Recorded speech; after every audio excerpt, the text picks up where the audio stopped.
First of all, I'd like to express my appreciation to the Court of Appeals. I find it very encouraging that the court has seen sufficient merit in my appeal to order my release, which has just been accomplished as of now. Secondly, I want to express my appreciation to my attorneys, Mr. William Snyder of Baltimore, Mr. C. Dickerman Williams of New York City, for their unstinting and dedicated efforts in my behalf. The third point I'd like to make is my extreme appreciation to the many thousands of concerned Americans who have sent me telegrams and letters over these long months. This has made my incarceration far more bearable. And now I propose to reunite myself with my children. Thank you very much. If you win this a new trial, what would your defense be at the new trial, Mr. Hunt? I have no further comment at this time. Do you have any regrets, Mr. Hunt? Nope.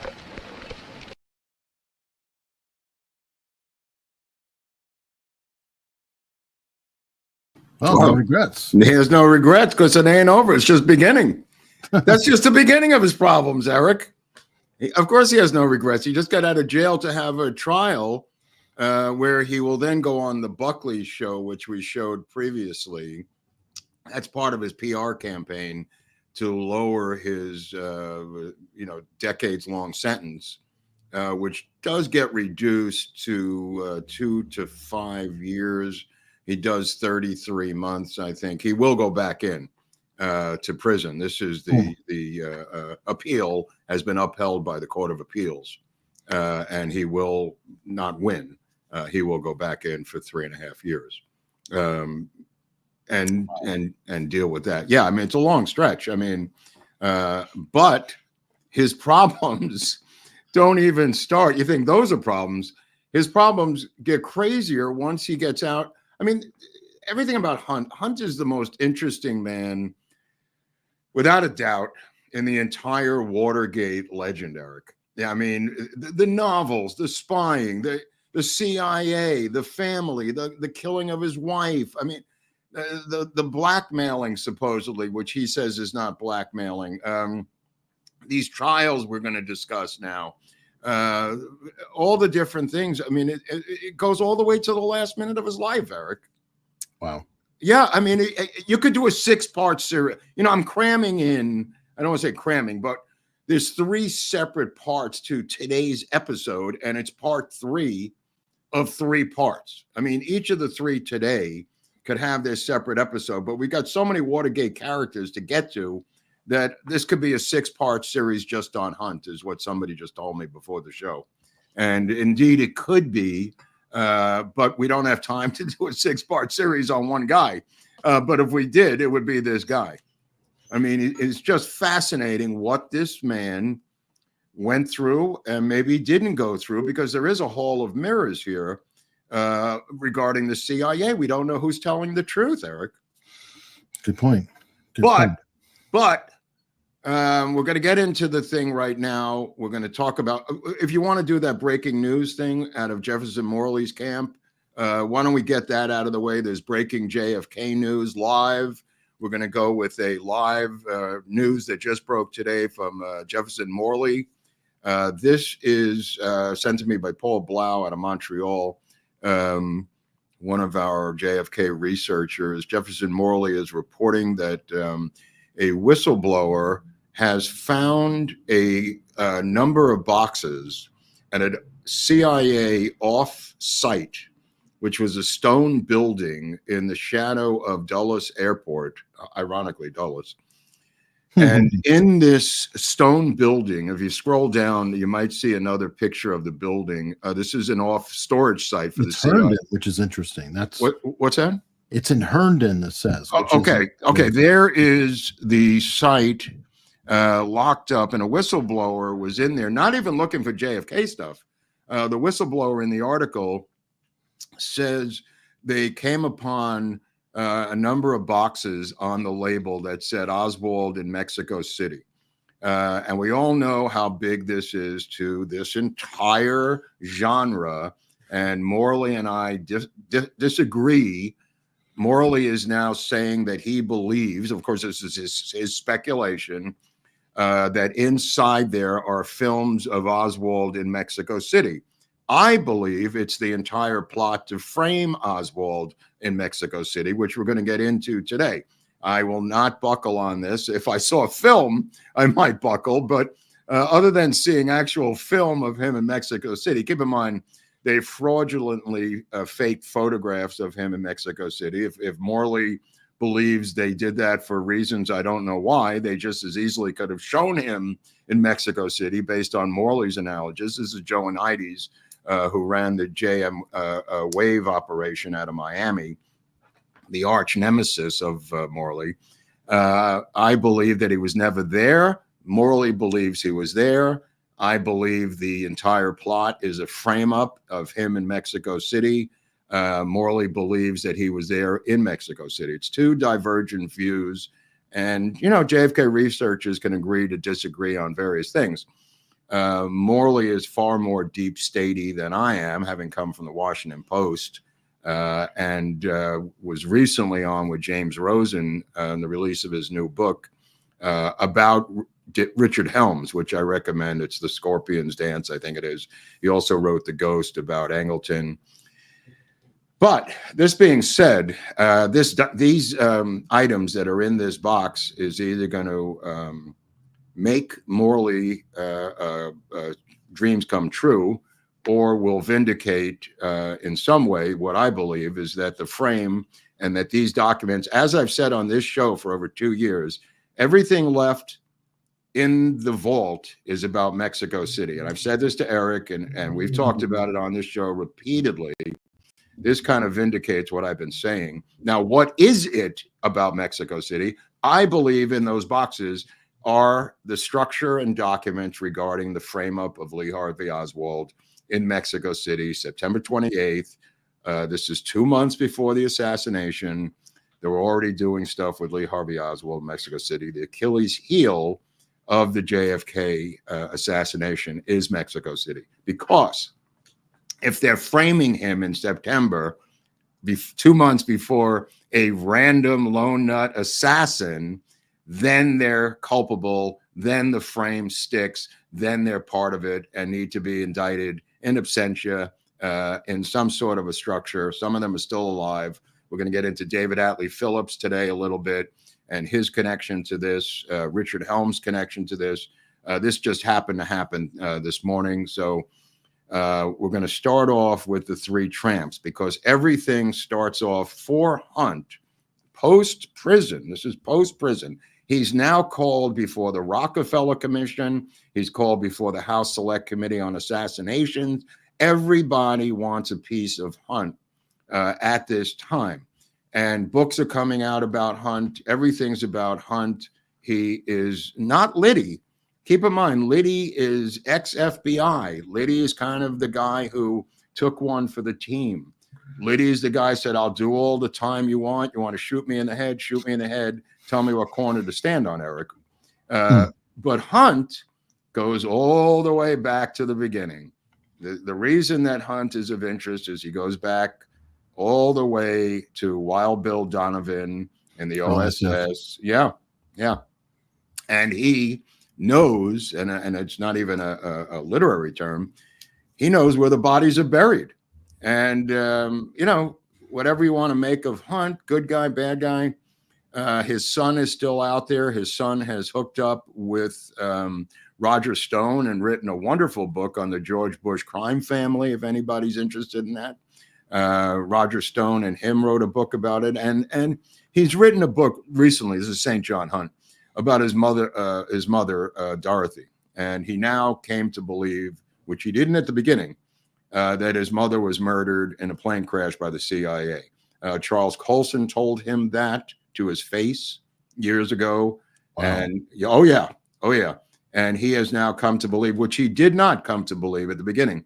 He was outraged that Rolling Stone had published an article by Skolnick, who we covered last week or 2 weeks ago, the investigative reporter out of Chicago, who broke this story of the taking down of Flight 553, killing the CBS journalist, the congressman, and his mother, Dorothy Hunt, who was running funds for her husband. Now, Dorothy Hunt was going to Chicago for a reason. There was a guy named Stevens, Michael Stevens. He was CIA. This is the book, the latest book that came out from St. John Hunt. Michael Stevens was a guy who was getting money from Dorothy Hunt. She was coming to pay him for the eavesdropping devices that were used in Watergate. He was a CIA operative. He had built these devices for them to use, and the $10,000 in her purse was to pay him for the work that he had done. And Stevens was CIA in the technology department. All of this is covered up by Watergate, by the Washington Post. Every single aspect of it. There's a book called Postgate by John O'Connor that I highly recommend. He completely dismantles the Washington Post. This is a book called Postgate. We're going to try to get John O'Connor on the show. He's like the Jeff Shepard character, the lawyer who defended Mark Felt and the family. And he has an amazing story to tell. And in the book, he goes through every single article about Watergate written by the Washington Post and shows you how they covered up the actual storyline that has now become the storyline from Hogan, from Secret Agenda, from Kolodny, Silent Coup, and from him in Postgate, that is now really the revisionist story that is starting to stick in our culture, which is the truth. The amount of cover-up by the Washington Post and Bob Woodward is extraordinary. They literally wait on like vultures until Felt is dead because they're terrified that Felt is going to blow the whistle on them. And they constantly check up on his health to make sure he's dying. But O'Connor and Felt team up to write a book and a huge piece for Vanity Fair that sets off all kinds of bells and whistles in the deep state, including the Washington Post and including Bob Woodward's mind. Here's Mark Felt at the end of his life. Now, that being said, I still am going to stick with my storyline, and we're going to get into it about General Haig. But that's not the subject for today. Today, we're going to talk about the three tramps right out of the gate, because the three tramps are photographed. Let's just get to the origin of it. They're photographed by three different reputable Dallas photographers with three different newspapers. Okay. These guys are arrested, taken off a boxcar, and I don't know if you could put up that map where there's a map of Dealey Plaza that has the footsteps of the tramps, Eric, so we can show the geography of this. And if we go back to Dealey Plaza, I'd love to walk through this again. Here, if you look closely at this, you will see in the upper right-hand corner how they're marched. This is the footsteps of the tramps, which is P1, P2, P3, P4, P5, P6, P7. They're marched from, look at right there. You had it right there. The railroad tracks from the freight parked here.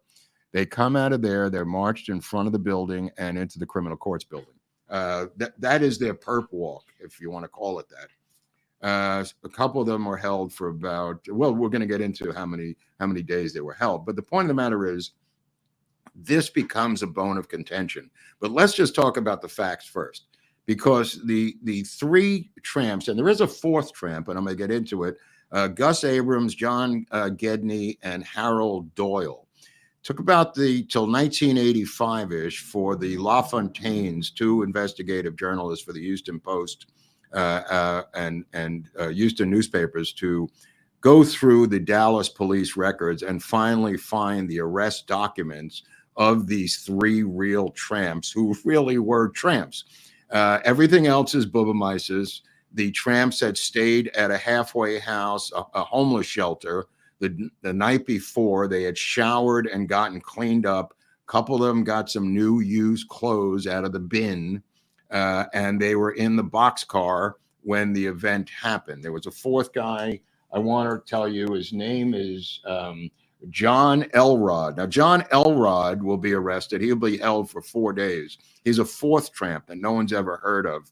Elrod will later be found in 1985. He ends up in a cell next to Oswald, quite by accident. He's held for 4 days.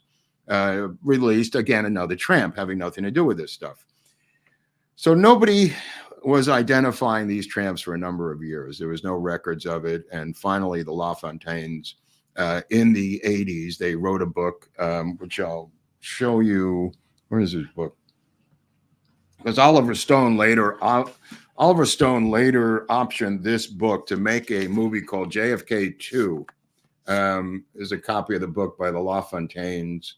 If anybody's interested, one of our source materials here at the show. And Oliver Stone actually optioned it to do a second part 2 of JFK. So these 3 tramps kind of exist in outer space, in pop culture. So people begin to lay things upon them. And in the span of a couple of years, these 3 tramps become, and I'll just give you the names.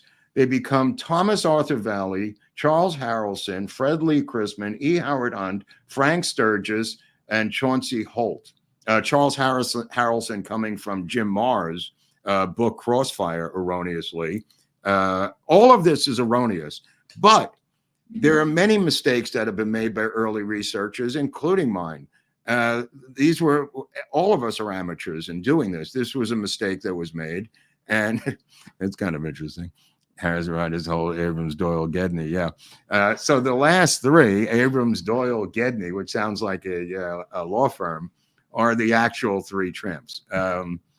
Why is this important? In 1989, they one of them, I think it's Abrams died in 87, and Doyle was found, and he was still a tramp. And Doyle says, I like being a tramp. And he says, I wouldn't take fame or money in a million years. That was Doyle. And he knew the allegations, Doyle, never came forward.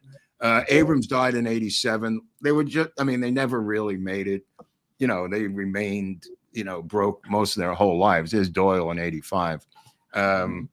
It's kind of interesting. And then A Current Affair did a show with them, I think in 1989 or 91, they did a show. So this is not a secret.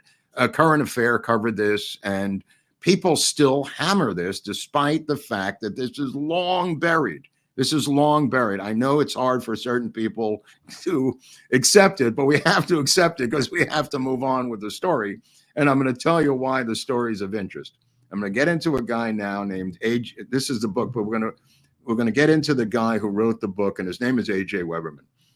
A.J. Weberman, before any of this, before any of the book, Coup d'etat in America, which has an intro by Henry Gonzalez out of Texas, an introduction by Henry Gonzalez, a congressman, a longtime congressman.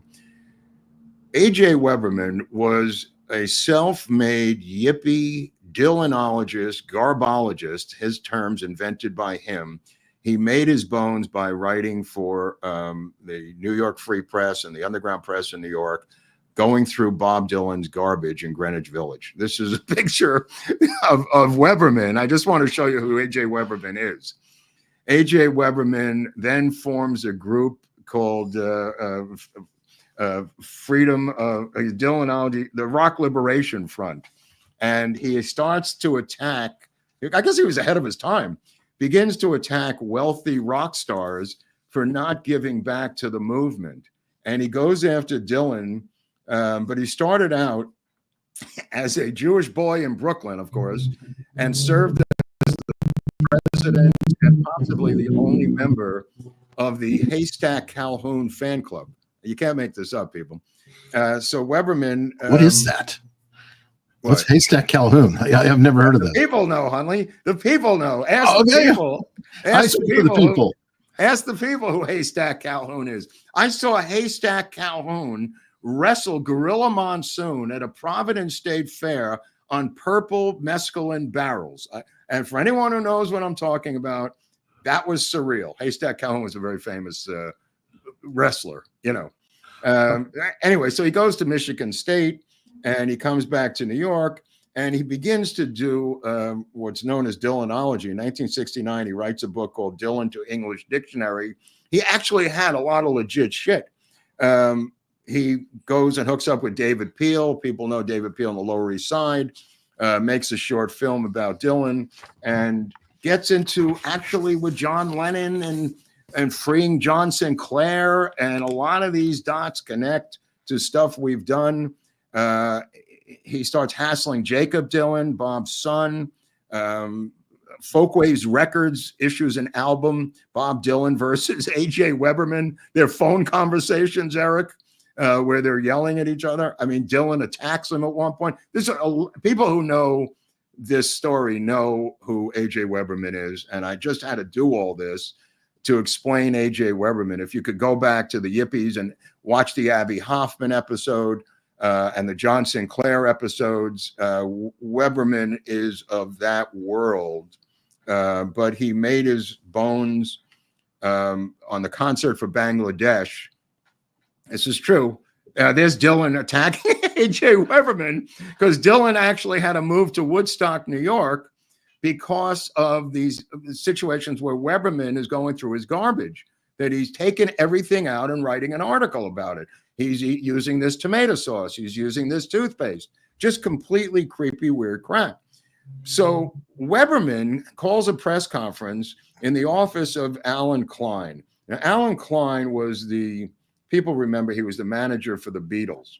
And Alan Klein was one of the producers of the concert for Bangladesh, which was in 1971. It was supposed to go for money for Bangladeshi and hungry children. I was at this show. I was sitting 7th row center with an incredible scam with my friends to get in there.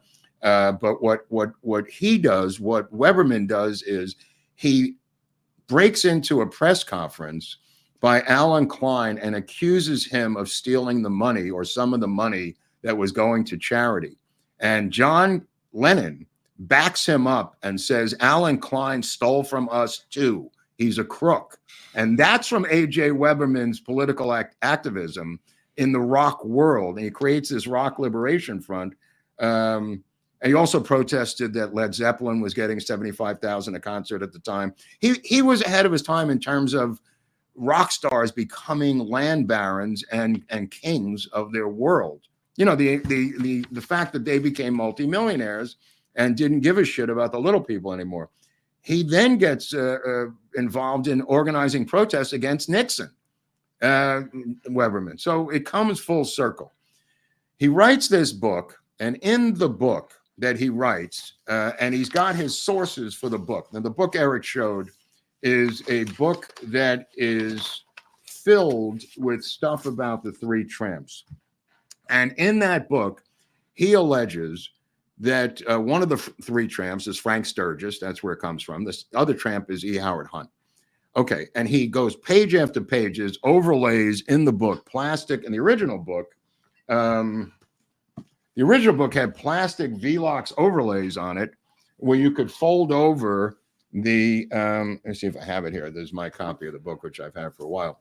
It had or has overlays that you could look at this. Oh yeah, here it is. Yeah.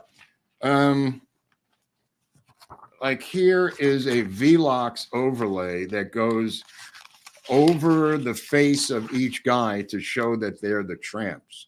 If you follow what I'm saying, if you get the book, it'll be more clear. It's hard to show you, but on the bottom here is E. Howard Hunt, who he says is the short old man tramp, right here on the bottom, that one here.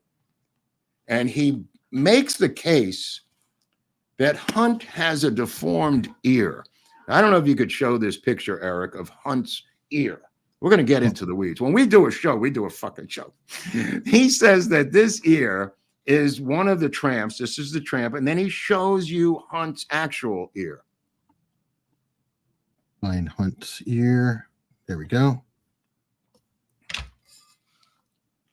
And he shows you that this ear matches the ear of that tramp with the hat on, who also they claim had an earpiece in.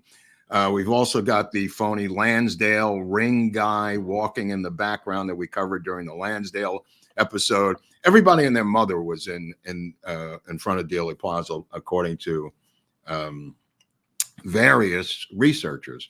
Now, Hunt claims that he was not there at the time. Okay, well, that's interesting. And A.J. Weberman is sued by E. Howard Hunt. And that's where this story gets started, because Hunt goes after with his lawyers. Now, Hunt still has money. He's got CIA money. He's a G15, Eric, and you know what that means. He's a G15 employee of the CIA, the highest paid G government level you could get. And keep in mind, he's got royalties from 70 novels. Okay. He's got a kid in college. He's got the wife is dead. He got the $250,000 payout, which at that time, 1970, the 250 might have been like 6 million today, right? Or 4 million. Yeah, it's about, if you're curious, 2021, the G15 pay was up to 68.81 an hour. And that's in today's dollars. So it's pretty good money. Okay, so how much would 250 grand be today? Because that's what he got and the payout from the insurance company pretty quickly. Yeah, I'm not sure. Well, I usually multiply it by 1963 would be 8 times. So right. 73 would probably be not, let's say 6 times. Over $1 million for sure. Well, yeah, it's closer to 2 million. Anyway, I just want to say that he now has his law firm that sues A.J. Weberman and the publisher of the book. It's called Third World Press or Third Press. He sues them. The publisher flees back to Nigeria, and the lawsuit with Weberman and Canfield, the two guys, is settled, I think, for $15,000, which is not that small, that they owe Weberman, that they owe E. Howard Hunt. Now, okay, you say, wow, that's interesting. He's not a tramp. Maybe he is a tramp. He's in Dallas, not in Dallas. An article comes out in a publication called Spotlight. And Spotlight is owned by a group called Liberty Lobby. Liberty Lobby is to the right of the John Birch Society. It's almost I'm not even kidding. It's that far right. There's an owner of the thing, and he is painted with a broad brush as being a Nazi sympathizer. A lot of it is exaggerated by the left, by the way, because things will happen and we'll understand why. A guy named Cartel, he'll come into the situation. But the reality of it is he is now faced with having to deal with another publication, another article, and it's written by a guy named Victor Marchetti.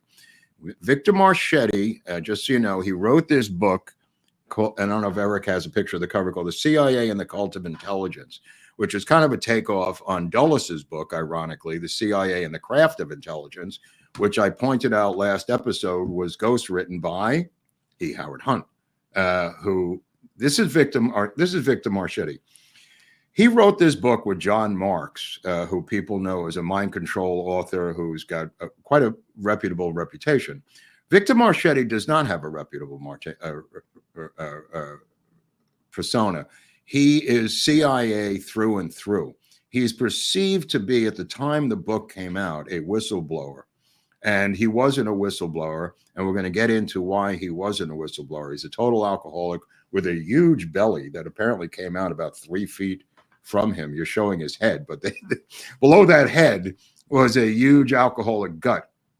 And Victor Marchetti was close to people in the CIA who were the puppet masters. And Victor Marchetti came out with his book. Here it is, CIA and the Cult of Intelligence. It's kind of a OG book for CIA book collectors, of which I'm one. And here's my tattered copy of it right here.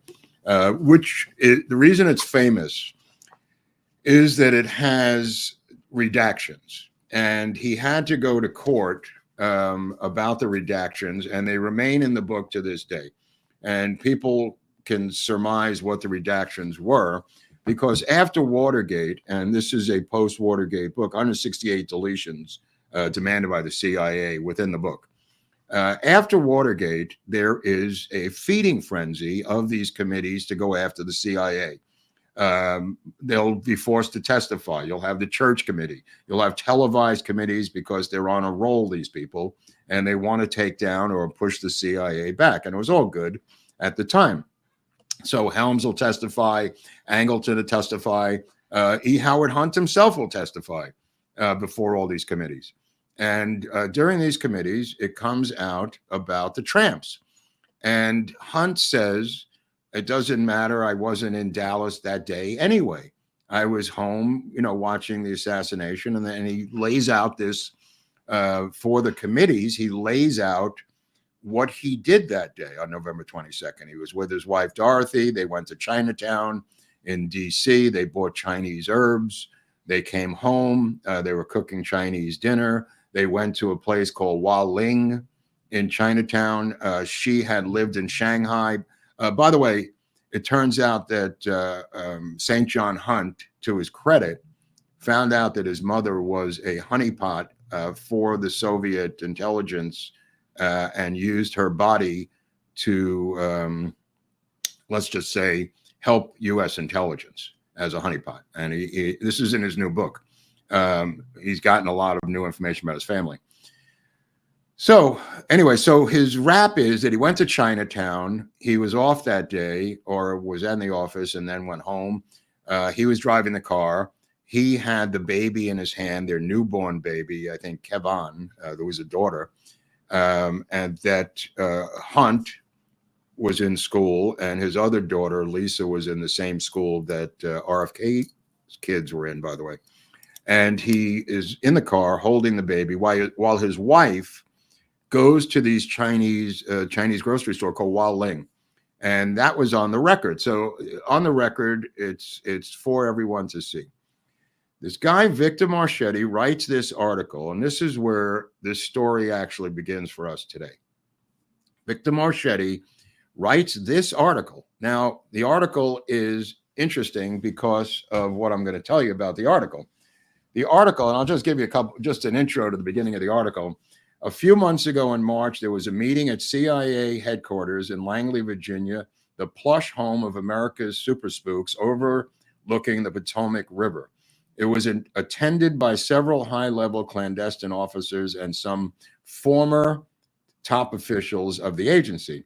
The topic of discussion was what to do about recent revelations associating President Kennedy's accused assassin, Lee Harvey Oswald, with the spy game played between the U.S. and the USSR.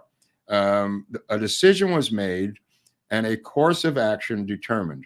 They were calculated to both fascinate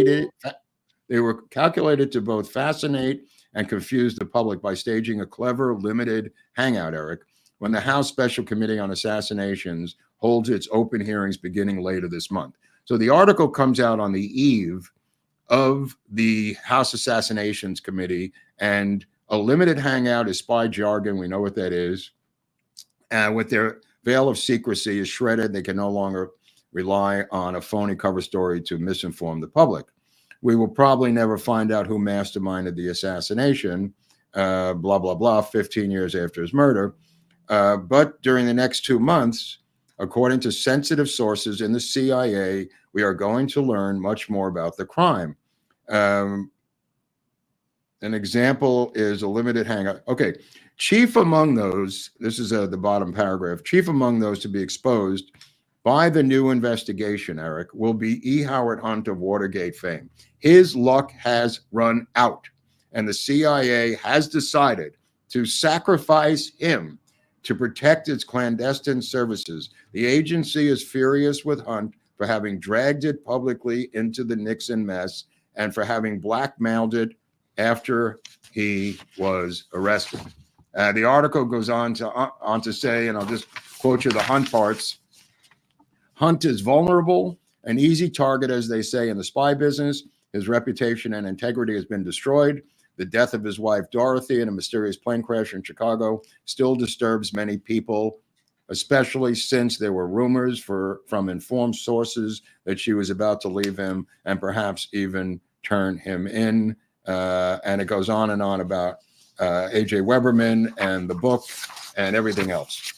So this guy, Marchetti, writes this bombshell article and turns it over to the House Assassinations Committee. And he claims his source is a memo, an internal memo from the CIA saying what he's saying in the article, Eric. If you follow, this is the crux of the entire case. There's a memo that he claims the CIA just so people understand this, because it's a little convoluted. There's a memo in the CIA that's been turned over to the House Assassinations Committee that's getting up in about a month. And in that article, they are saying that E. Howard Hunt, one of their own, was involved in the assassination of the President of the United States. That's the bombshell. That's the memo. This article is about the memo. And Marchetti is a very famous ex-CIA guy at this point because of this book. So he's like Philip Agee, Eric. You know what I mean? He is the Snowden of his era. And not to equate them, but I'm just equating them as whistleblowers. You know what I mean? Sure. Okay. Did he have the actual memo, or he just said, I saw the memo, or I heard about the memo? That's where we're going with the entire case, my friend, because everything is about that memo. Everything we're going to get into now is about the memo's existence. E. Howard Hunt now sues the Spotlight organization, the Spotlight magazine, which is owned by Liberty Lobby. Liberty Lobby, I think, is out of Florida. And he sues them in open court. They have a civil suit. He deposes different people. They have a stipulation in the case saying we're not going to get into where he was. You could find this case. Maybe we could post this on Locals afterwards, the entire case. Now,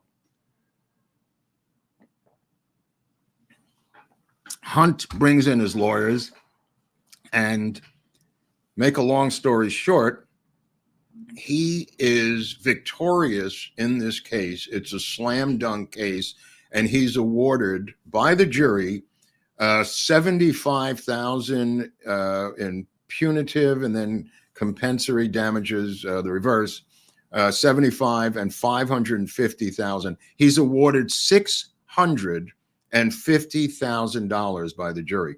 He says, I had to destroyed my family. My kids believed I had killed the president. My kids came to me crying and weeping. How could you, were you in Dallas, Dad? Were you there?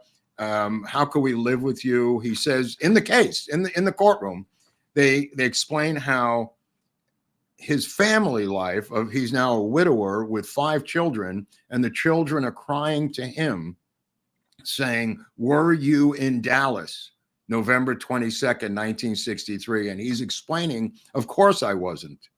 And he now he says to the court, I've had a ton of damage to my family, my publishing rights, my name, and he wins the case hands down. Okay, he's got a lawyer named Reuben Ellis, and this case is appealed to the appellate court below the Supreme Court. I don't know, is the circuit that's out of Atlanta. I forget what the number of that circuit is, but it goes to the appellate court out of Atlanta. And guess what? There might be some action here. It turns out that Reuben Ellis, his attorney, gave improper directions in his summation to the jury. So they're mulling over whether there is room for appeal here, because the company Liberty Lobby is going to go bankrupt from this $650,000. So this guy Carto, who's the owner, the head of Liberty Lobby, says, I want to appeal this case. And he appeals it, and he's waiting for the results of the appeal. And he says, I got to appeal this case, and I need a lawyer if the appeal is successful. Well, wouldn't you know it, the appeal is successful. It's overturned. New trial. And Hunt is stunned. The lawyers are stunned. They reverse the entire thing, and they say, we need a new trial. Well, what does Carto do? He goes out and contacts another Brooklyn Jew from New York named Mark Lane. And he brings in one of the great trial attorneys of all time, Mark Lane, the OG, the original gangster of the Kennedy research world, who wrote Rush to Judgment in 1966. There's Mark Lane with Marguerite Oswald, who he represented before the Warren Commission, and then indirectly her son by representing her.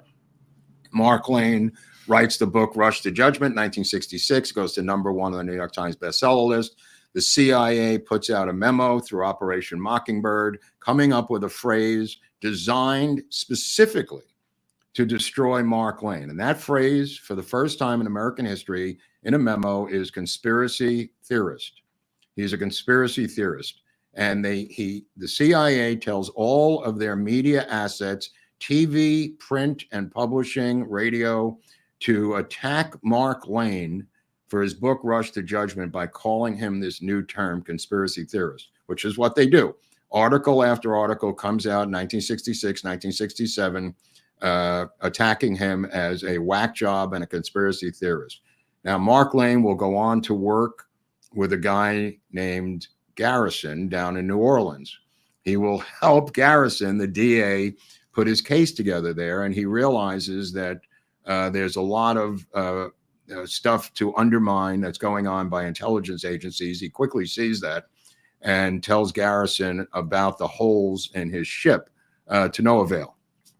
But he's down there with Garrison. Mark Lane had been a campaign director for the President Kennedy original presidential run in 1960. He was an elected politician himself at a Greenwich Village as a liberal. He was a one-term congressman, I believe. He then went into, practice law. He was a lawyer, but I mean, he went into private practice and then got involved with the Kennedy assassination as one of the original OGs. He will then go to Dallas with a film crew. In 1967, he will film the movie Rush to Judgment, recording for posterity's sake every major player who witnessed the Kennedy assassination, all because of Mark Lane.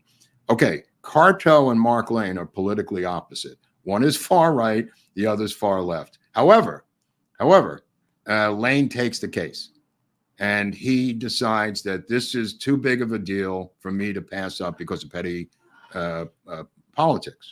There's a far right conservative and a far left liberal Democrat. He takes kind of like a Dershowitz almost. Yeah. Well, Trump. he is Dershowitz before Dershowitz, Mark Lane. I mean, yeah. Before Dershowitz, there was Mark Lane.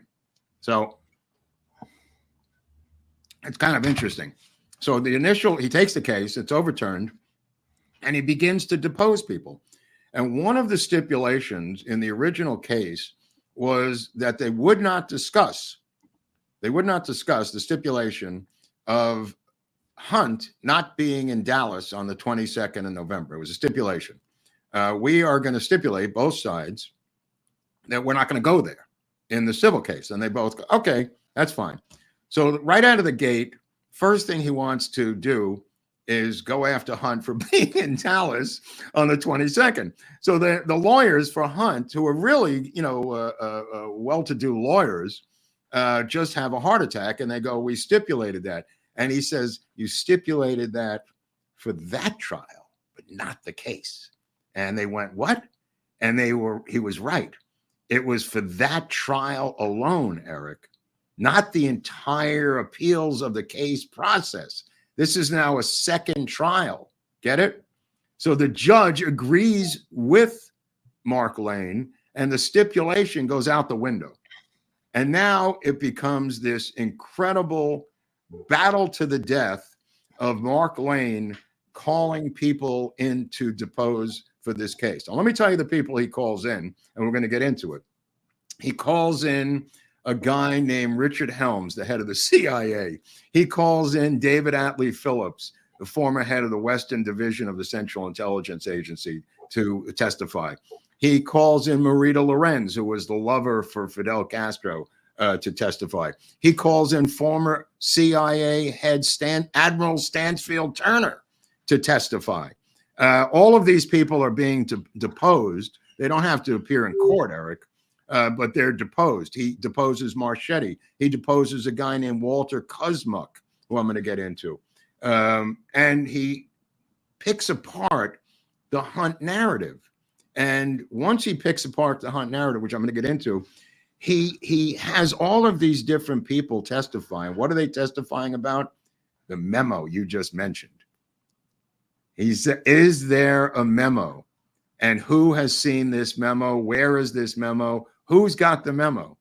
And because that memo will indicate that there was CIA involvement in the Kennedy assassination, as alleged, whether it's Hunt or not, it means that, that they were in on this.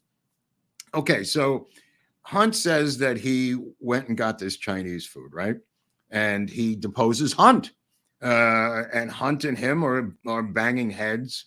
And in the deposition, all of these depositions, by the way, are read in court. For the people who are not in court, they just have the Q&A and they read it to the jury. At one point, he brings in a woman to be on the witness stand to portray Marita Lorenz, Castro's lover, who she had a baby with, who works with Frank Sturgis and is involved in the Bay of Pigs. There's a picture of her, Marita Lorenz, who will later be asked to assassinate Fidel Castro. She will claim that there was a plot in Dallas running out of Miami with guns and cars that she was in with Frank Sturgis and Patrick Hemming and E. Howard Hunt, and that she went to Dallas with them. She will testify under oath to this, Eric. Anyway, Victor Marchetti is grilled by Mark Lane. And Victor Marchetti is completely bellicose. He's completely belligerent. And he says to him, where did you get your sources for this story? And he says, I got it from A.J. Weberman. So it goes back to A.J. Weberman. Weberman is a maniac. And it turns out that Victor Marchetti is lying about this. Where does he get the source material for this story, Eric? From a guy named James Jesus Angleton. That's who his mentor is. Angleton is the guy driving this entire train trying to frame E. Howard Hunt. Angleton is the guy that comes up with this story, uses Marchetti to write it. In fact, this entire book that is CIA and the Cult of Intelligence was designed by Angleton to put Marchetti into this phony whistleblower status. So the left would embrace Victor Marchetti. So Marx was a sucker to it all? Yeah, Marx is a sucker to it all. Absolutely. Marchetti is no way left the CIA. He's no way a whistleblower. He is the butt boy of James Jesus Angleton, and he's second in command to him. And so he writes this article, which is not even his. Angleton is the one saying there's a memo. He claims to have seen the memo, and he says, where is the memo? And he says, I gave it to the House Assassinations Committee. Well, they claim we don't have the memo, and they don't want to talk about it. He won't say who he gave it to. And the whole thing is bullshit. Make a long story short, it's bullshit. And this case that Hunt has is that they're trying to frame him, and he is correct in this framing. So what does Lane do? Lane goes after Hunt, saying, where were you on November 22nd? And he tells the story about Wah Ling, this wonderful Chinese restaurant. Unfortunately for E. Howard Hunt, Wah Ling was not created until 1965. Okay, bear with me now. So Hunt says, well, Walter Kuzmak is a guy that I go to work with every single day. And Walter saw me in my car with my wife, who's dead, and my baby, who is a baby. And he came out of a restaurant and he waved to me as I was driving to the Chinese grocery store. So Kuzmak is now on this testifying. And Kuzmak says they carpool every day. They alternate cars. His office is next door. And if anybody would know where Hunt was, it would be Walter Kuzmak. Well, it turns out that Kuzmak is the alibi for Hunt, and it begins to fall apart. Kuzmak says, I didn't see Hunt in the office from November 18th till the middle of December. And they go, what? He says, yeah. He said, I waved to him outside. I saw him go by. And they said, what kind of car was it? He goes, I don't remember. And he says, well, what were you doing there? Who was you with? He says, there's some guys from the office. And he goes, who? And he says, I'd rather not say. He gets trapped, Kuzmak, and he gets upset, and he withdraws his testimony and runs away because the alibi falls apart. Now he's got some other chick in the office, is at CIA, and she's willing to testify that Hunt came into the office that day. Well, she breaks down, and she can't pull it off because she can't name anyone else in the office that day to back her up.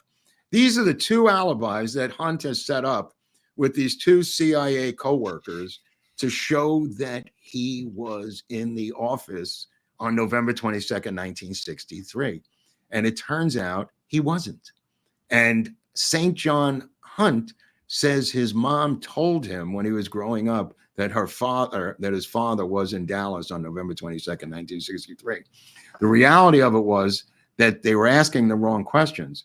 They were in Dallas on November 21st, 1963, and they went back to Miami, and they went back to D.C. to Langley.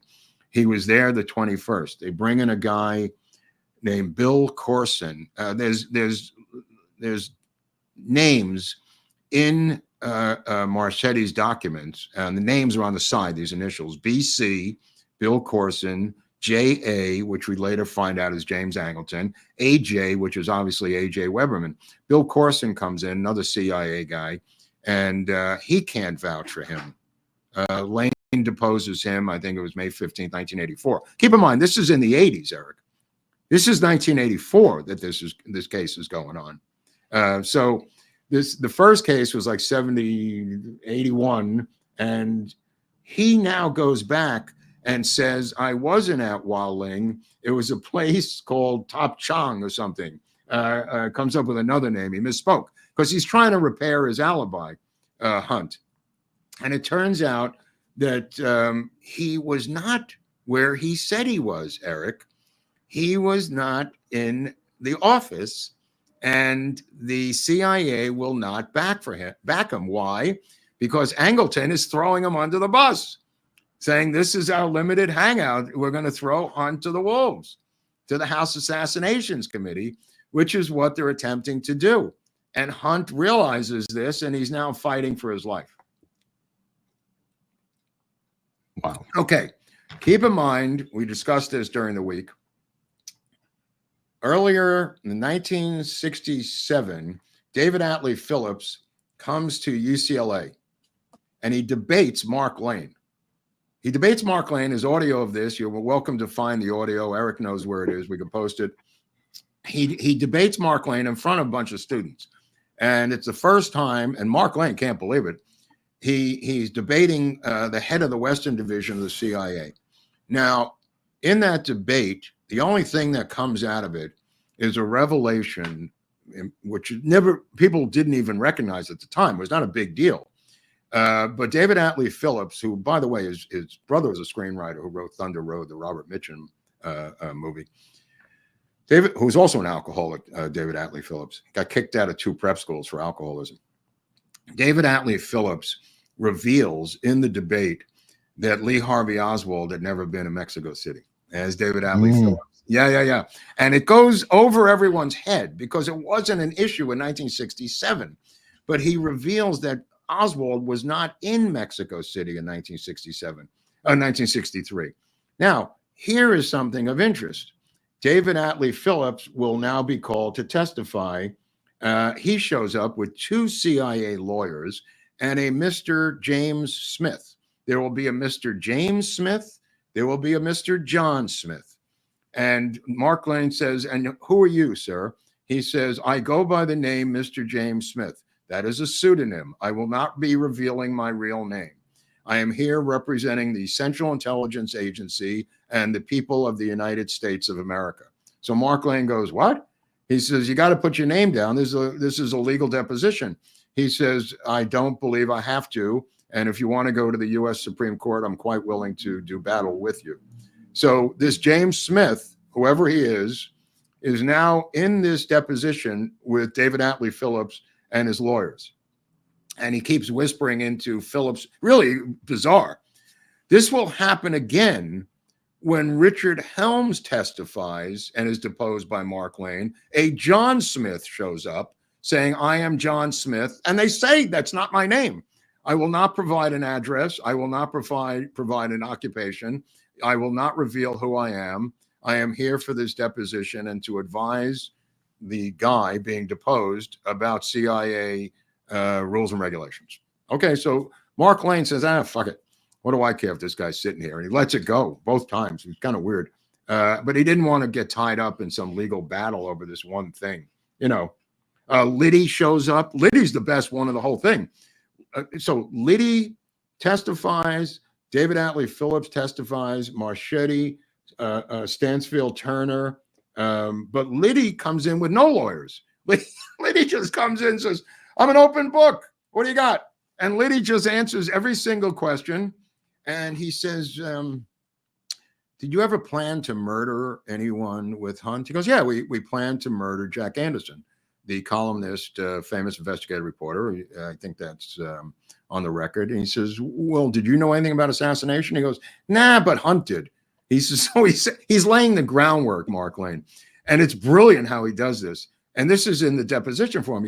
He says, Hunt knew how to do it. He goes, well, give me an example of what Hunt did. He goes, well, Hunt, he was involved in the Bay of Pigs. He had 1 million attempts to kill Castro.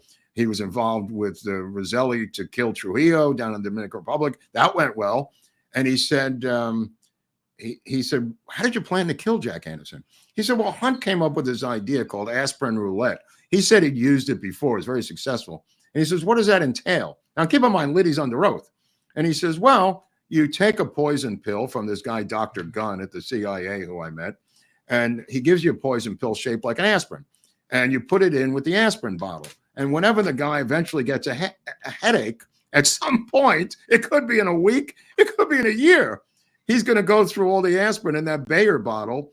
And one of them, hence the roulette part, is going to kill him. Unless his wife takes it or the kids or of course. Yeah, never mind. No, that.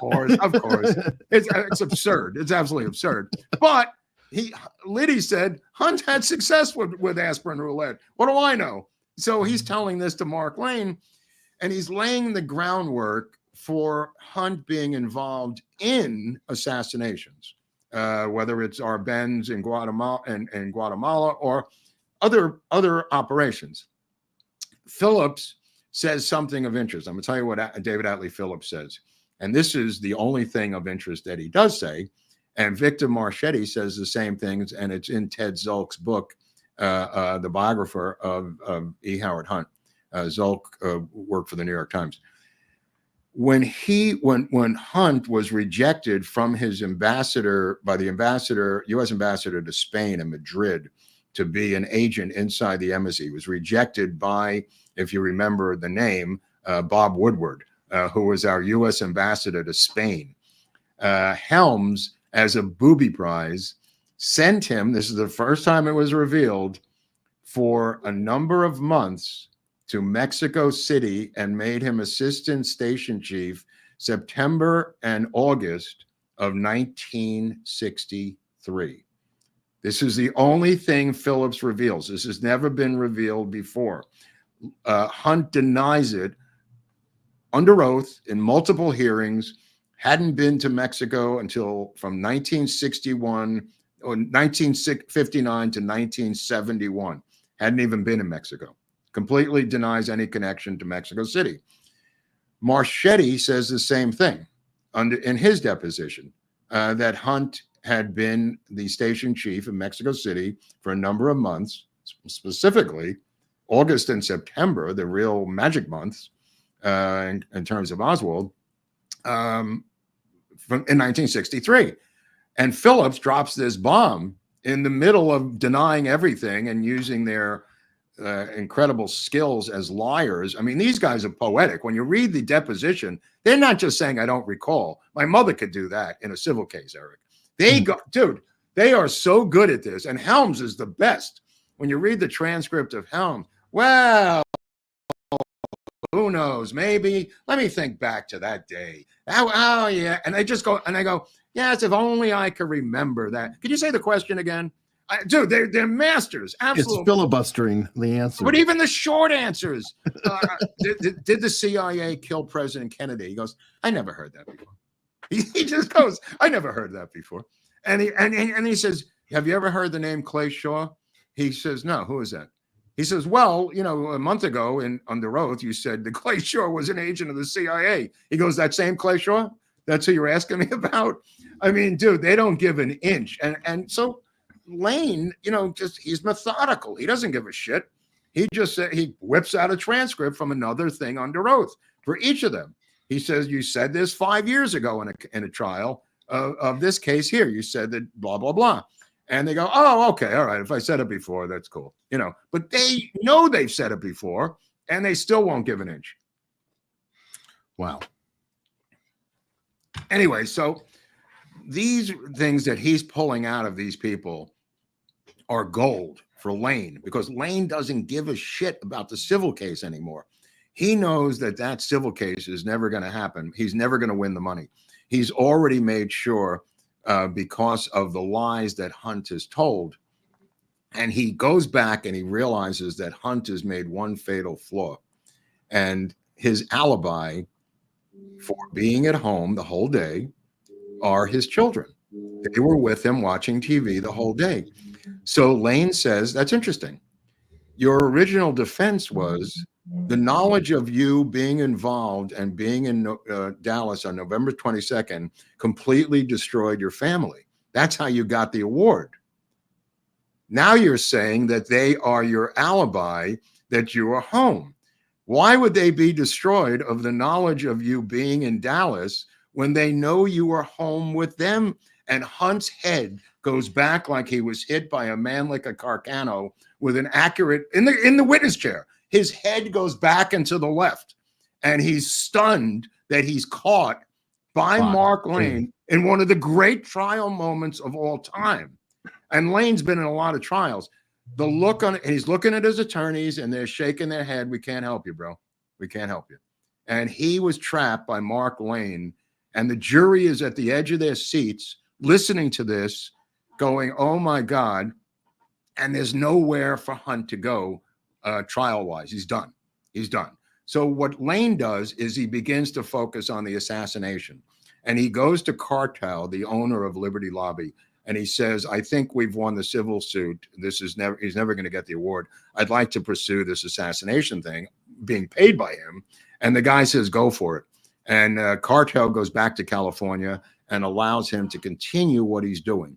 And that involves going to visit Mr. Big, Richard Helms, the former head of the CIA, who's now the former ambassador to Iran. And he goes into this palatial office where all of his awards are there. He's got 10 lawyers. He's got CIA officials. And there's just little Mark Lane and a stenographer. And he begins to pick apart Dick Helms. This goes on for a few hours. And Dick Helms is connected to Hunt because they are very close. And he's the one that sends him to Mexico City. After Helms is done, he brings in Admiral Stansfield Turner. Now, it turns out that Turner says, this guy's with me here, Mr. James Smith, another James Smith. And he takes out a phone, Stansfield Turner. This is 1984. So they have these giant cell phones, Eric. Remember the original, like the huge thing with an antenna? Turner is getting nowhere. I mean, he knows nothing. He really does know nothing. And Lane admits finally, quickly, that Stansfield Turner is a stooge who was put in charge of the CIA as an outsider by Jimmy Carter. So he's only in there for the 4 years that Carter is in power, and Turner does know nothing. He says, I never looked at the Kennedy assassination. He said, did you look at the Warren Commission? And he says, no. And he says, do you know who was on the Warren Commission? He says, no. He says, have you heard the name Allen Dulles? He goes, yeah. He said, did you know he was on the Warren Commission? He goes, no, I never looked at it. I mean, he literally knows nothing, Turner. He literally knows nothing. He's not even faking it. So he doesn't believe it at first. And then he gets a phone and he holds it up to his ear the entire next 2 hours of the deposition by Lane. And every question, he goes, and then he answers. And then the Lane asks the question, he goes, and he answers. He's listening to somebody on the other end at CIA, Turner. And anyway, so he is of no help whatsoever. But the deposition of is that Turner? Yeah, it's Stansfield Turner. Yeah. Very interesting. So what happens is he brings in now, finally, for the case, he brings in Marita Lorenz.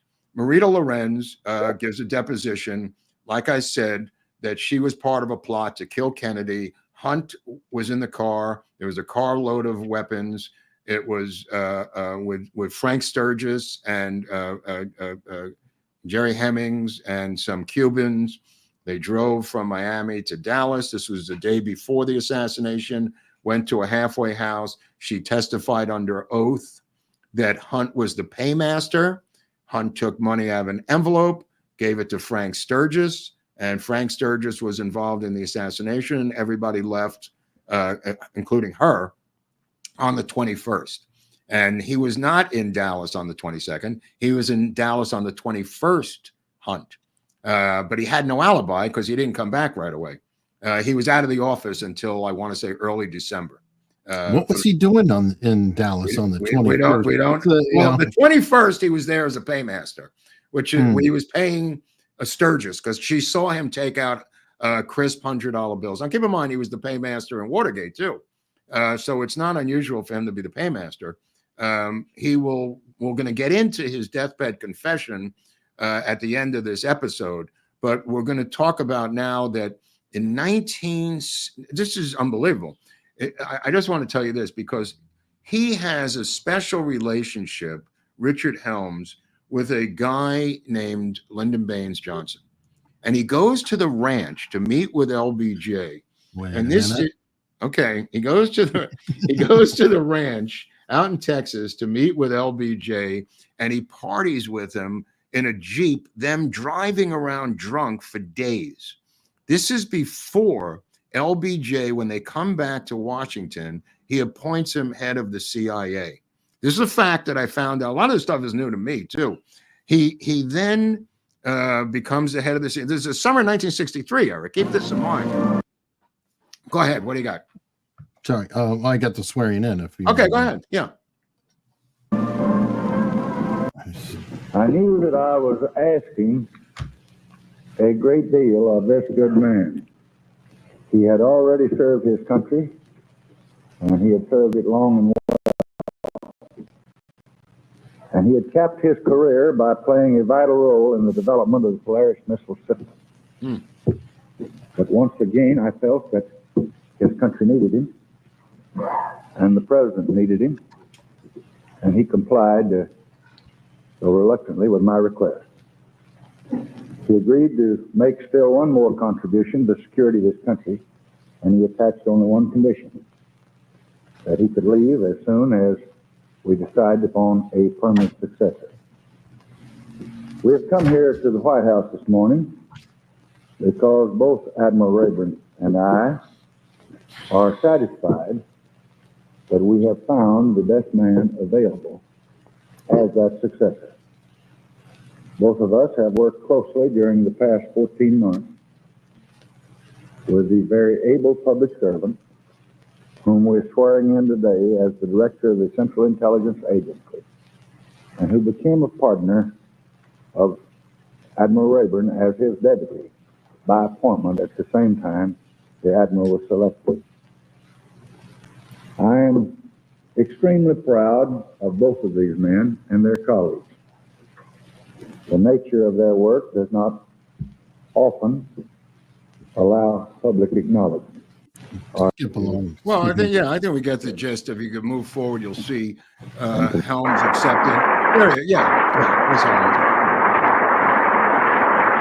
The point I'm trying to make is they had a special bond.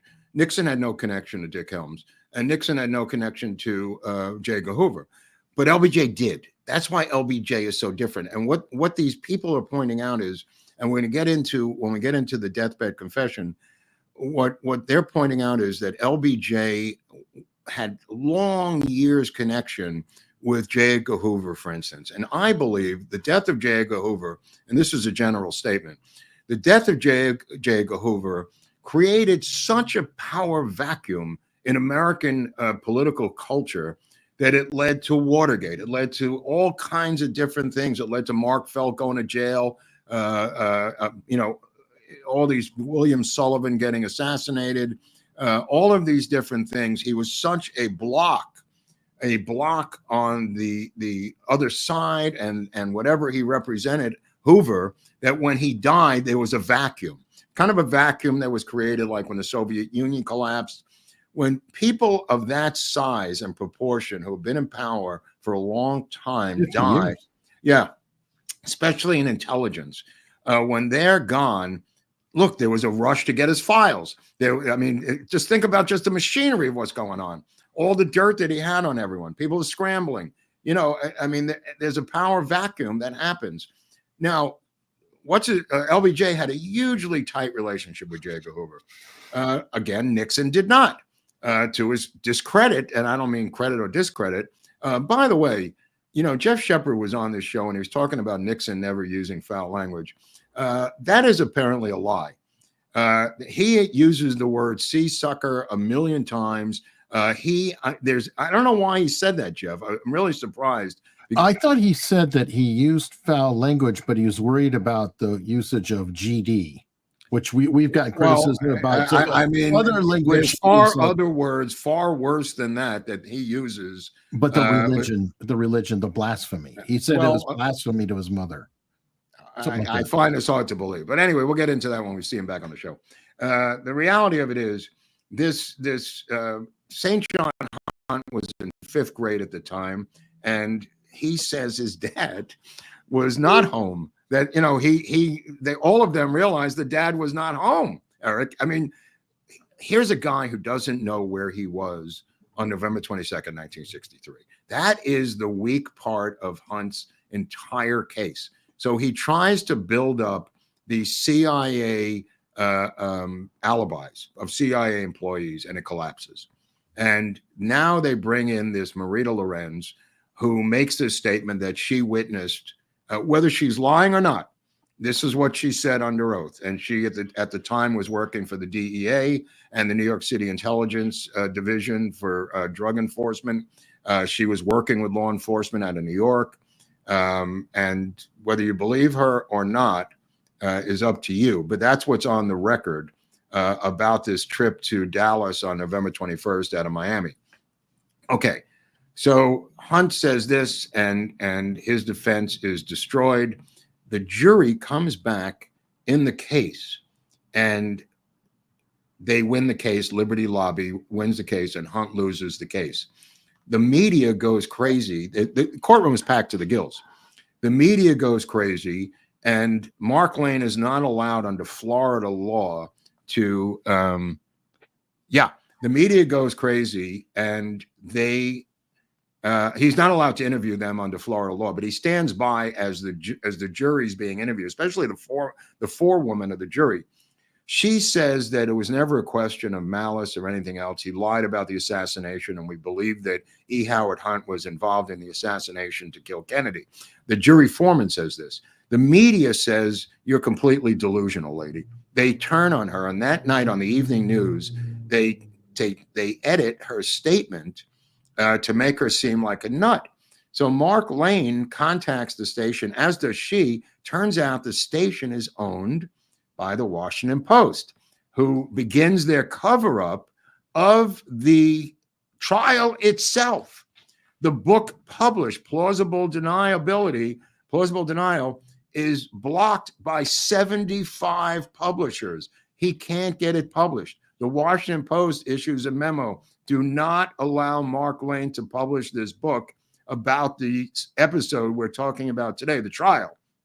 The media, not one article is written about his victory in the trial. The reason nobody knows about this is the Washington Post was doing the bidding of the Central Intelligence Agency, and they shut down all media of Mark Lane's victory in this case. And I mean all media, to where they put out statements saying Mark Lane, do not allow him on any talk show. Again, this was like conspiracy guy number 2, because this is in the 80s, Eric. This is not 1964 anymore. This is 20 years after the assassination. And every single aspect of this case that we just went over is blocked by the media from being covered. Guess where I got this document? From CIA. Right. Yeah. It's in the unredacted files, if you will, or files that they released. So it shows their definite interest. Oh, without a doubt. They called in all their markers on this one. And at the end of his book, which I highly recommend, Plausible Denial, he goes into detail of how they blocked him from having any publicity in this case. However, they did win the case, and they did prove their case without a shadow of a doubt. The Liberty Lobby was victorious with Mark Lane, and the situation becomes now, the CIA involvement in the assassination has been basically proven in a court of law, with E. Howard Hunt being part of it. Now, okay, so you say to yourself, what is this plot? What happens here? We jump forward now until, I want to say, the 2000s now, because this is 1988. So in the 2000s, Hunt and his brother, St. John Hunt and his brother David, begin to reconcile with his father. The father remarries, has a couple of kids on their own, and he begins to reconcile with his dad. And he says, "Dad, you're getting on in years. You're getting old. Don't take this stuff to the grave. Tell me and David, for the love of God, the truth of your involvement in the assassination of the president." And they want to record him, and they want to bring in a videographer to record him.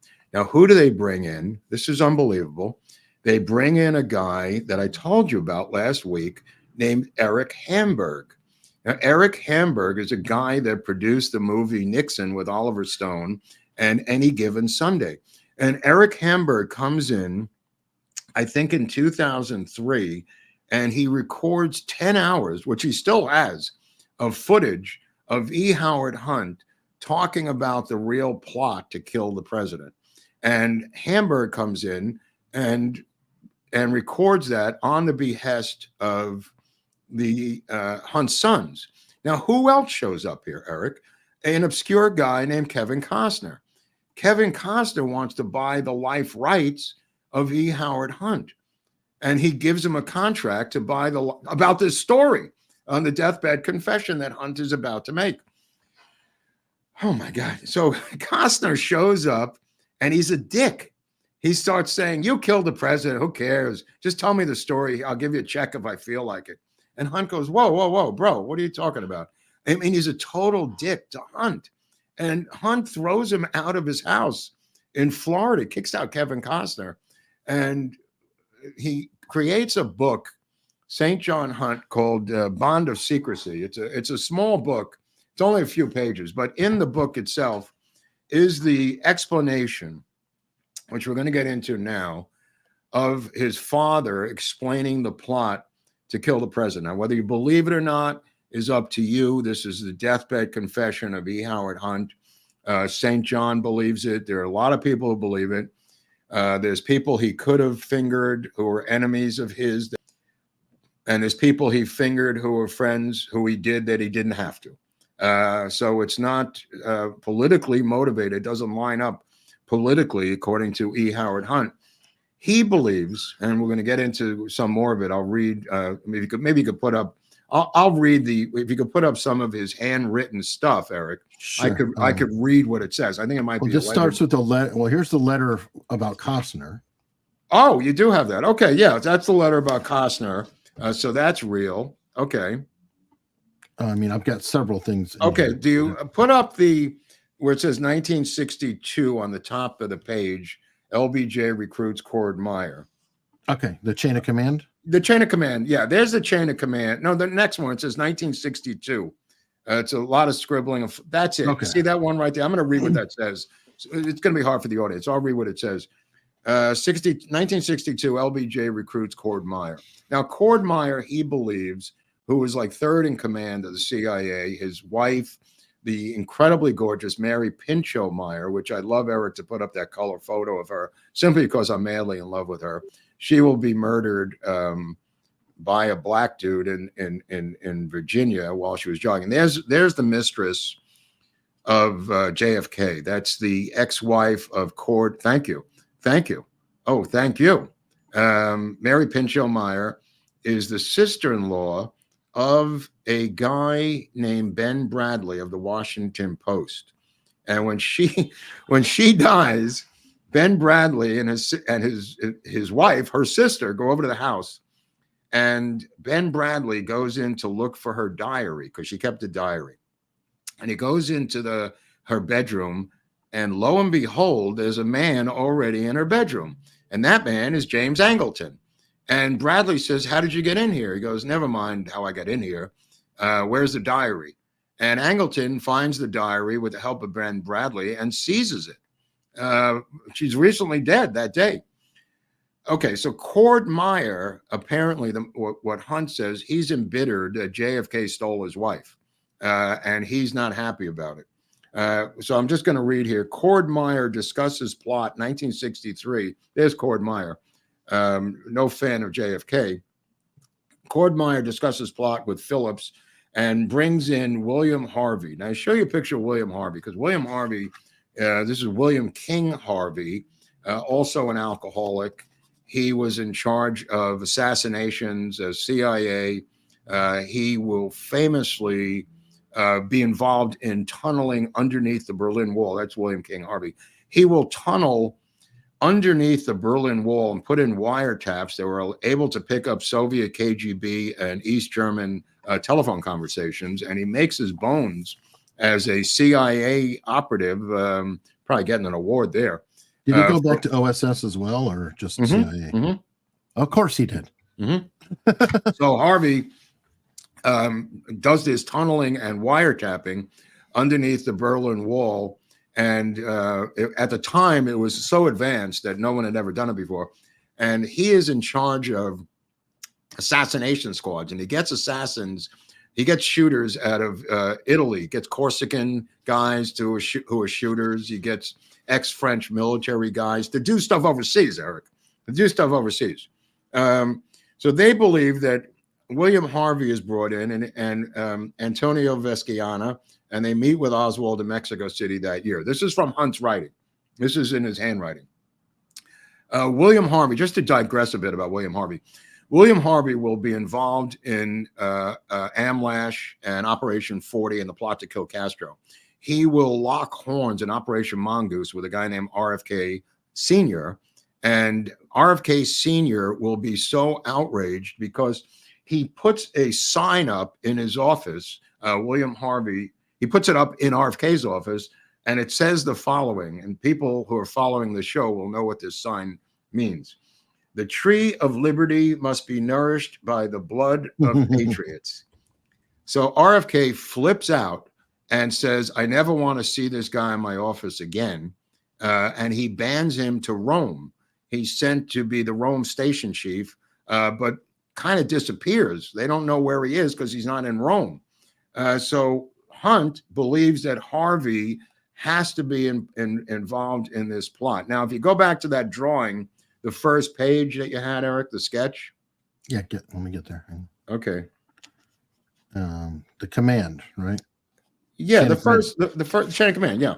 Here it says LBJ, and he says LBJ, Cord Meyer, Bill Harvey, David Morales, and then on the bottom is the French guys. If you go back to where you were, now just go back to the previous page with the scribble scrabble that you had there. I'm going to keep reading this so people, yeah. Okay, but LBJ changes the itinerary. Vesciana meets with Frank Sturgis in Miami. This is where we talked about the Frank Sturgis Hunt thing, and enlists David Morales in anticipation of killing JFK there, but LBJ changes the itinerary to Dallas, citing personal reasons. In Miami, Sturgis tells Hunt that he's buying guns for some friends who could be mafia or Cuban activists. Sturgis brings Morales to a meeting he has with Nada, which is Hunt, where the big event is referred to. After Morales leaves, Sturgis says to Hunt, "Are you with us?" Hunt replies that he can't make a decision without knowing what the big event is. Sturgis says it's killing JFK. Hunt is incredulous, doesn't have a lot of faith in Sturgis, and says, you have everything you need. Why do you need me? Sturgis realizes Hunt could help covering up. Hunt says he won't get involved in anything involving Bill Harvey. Bill Harvey is a loose cannon, and he doesn't want to work with Bill Harvey. If you can see the next page after that, I'll read what the next page says because this is Hunt's. Wrong. Right. Okay. So the end, he resumes normal life, does not see Sturgis until Barker brings him into Watergate break-in. Hasn't seen him since 1963. What's that? I said, wow. Okay. Yeah, no, right. Like the rest of the country, he's stunned by JFK's death and realizes how lucky he is not to have had a direct role in Danbury Federal Prison. Sturgis and Hunt reflect on the big event. Now, as I said before, he ends up in Danbury with Sturgis in the same cell. And he believes, or says, he doesn't believe, he thinks that Sturgis is just some muscle guy who was just muscle for the CIA and as dumb as a bag of rocks. This is from Hunt about Sturgis. Take it for what it's worth. Oswald is dead, so the feds have nobody to prosecute. Sturgis speculates that Jack Ruby was selected to kill Oswald by the mob. Now, keep in mind, when Marita Lorenz testifies in this case, she says that Jack Ruby shows up while Hunt and Sturgis are there, and Ruby is also paid by Hunt. Not only is Sturgis paid, and the money to Sturgis is for other people in the plot, Jack Ruby is paid directly by Hunt, according under oath by Marita Lorenz. I just wanted to put that out there. So in this plot that we've been discussing here, if you turn the page, there's a list of different names, Eric. Yeah, okay, I'm going to show you that because, see, these are the code names that Hunt told his sons for the different players. JFK was Alpha, Cordmeyer's Beta. Think about that for a second. Yeah, I know. That's kind of funny. LBJ was New. Angleton was Phi. David Allen, Philip Sigma. All different Greek names. Dallas was that. Morales. Okay, so I just want to tell you who people that may not know who these people are. David Morales was an assassin for the CIA. He was known as the Big Indian, El Indio. There's a lot of speculation about him being in Dallas. He was an assassin for the CIA. Nobody disputes that. He was an employee. Also, in the testimony by Helms admits in the deposition by Mark Lane that Frank Sturgis was a CIA contract agent. This was for the first time. This had never been admitted. This is El Indio here. Morales, probably the upper left one, is the contemporary picture that we're talking about. He is brought into this plot. So you've got Bill Harvey, David Morales, and the French gunman Cordmeyer. But he believes that LBJ was able to talk to these guys as vice president, just like Nixon, as vice president, was able to be in charge of the early preparation for the Bay of Pigs, dealing with anti-Castro Cuban leaders. This would not be beneath the chain of command for a vice president. In this case, LBJ, to deal with a CIA bigwig like Bill Harvey or like a Cordmeyer or like a David Atlee Phillips. It would be later on a George H.W. Bush dealing right, with exactly. North types. Yeah. Right, exactly. So there's certain things where VP can interface with someone that a president could not. And Hunt goes on about LBJ saying he was a dangerous man who was facing all kinds of problems. His only way to get through it was this. Keep in mind, these are guys that he likes. He doesn't like LBJ, but he doesn't undermine Nixon, who he does not like because of Nixon throwing him under the bus. He is blaming his own coworkers, in essence. David Atlee Phillips was his protege. He trained David Atlee Phillips when he was in Mexico and when they were in Guatemala. He was his mentor, Eric. So he is throwing people, if he is throwing them under the bus and making this up, he's throwing under the bus people that worked with him, not his enemies list, of people. These are people he was affiliated with. Don't forget, him and Johnny Roselli will go to the Dominican Republic in March of 1961 to lay the groundwork for the assassination of Trujillo. So he is involved in a lot of this stuff, but this thing in his hand is definitely something that has to be examined a little bit more closely. Now, I don't know Eric Hamburg is a strange character, a deep state operative who had wormed his way into Oliver Stone's world until Oliver Stone figured out that he was either CIA or FBI and fires him.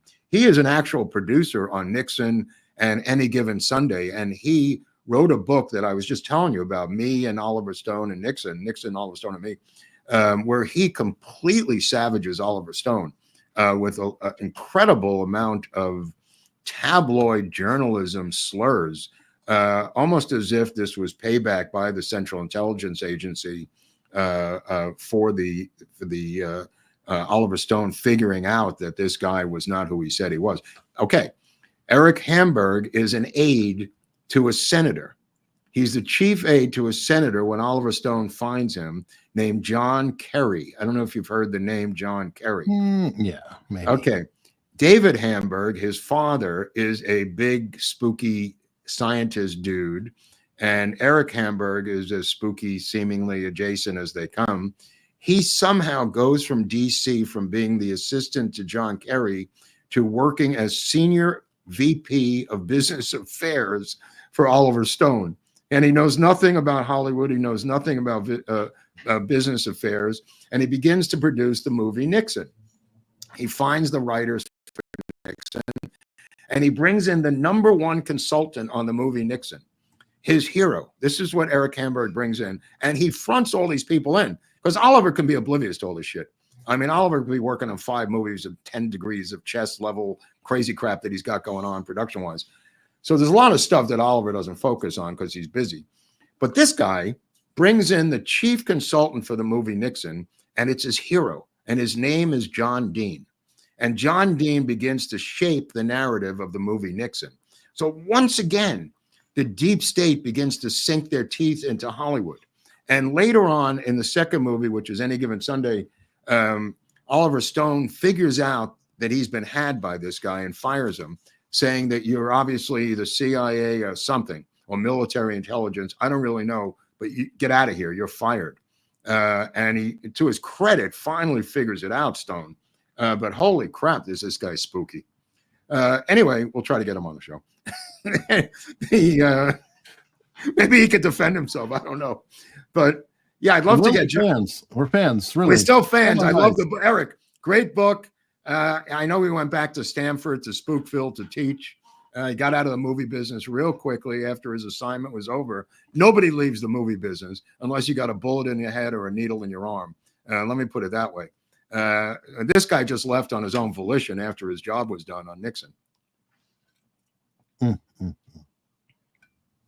Anyway, so maybe a little bit of tape we might have.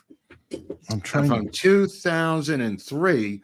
2003. You're going to look around for your video, but in 2003, he's 84 years old, Hunt. He's lost a leg, ostensibly to blood circulation or diabetes. He's remarried. He's in a wheelchair. And in 2007, that's where he begins to map out this stuff that we're talking about that becomes the basis of the book by St. John Hunt, Bond of Secrecy.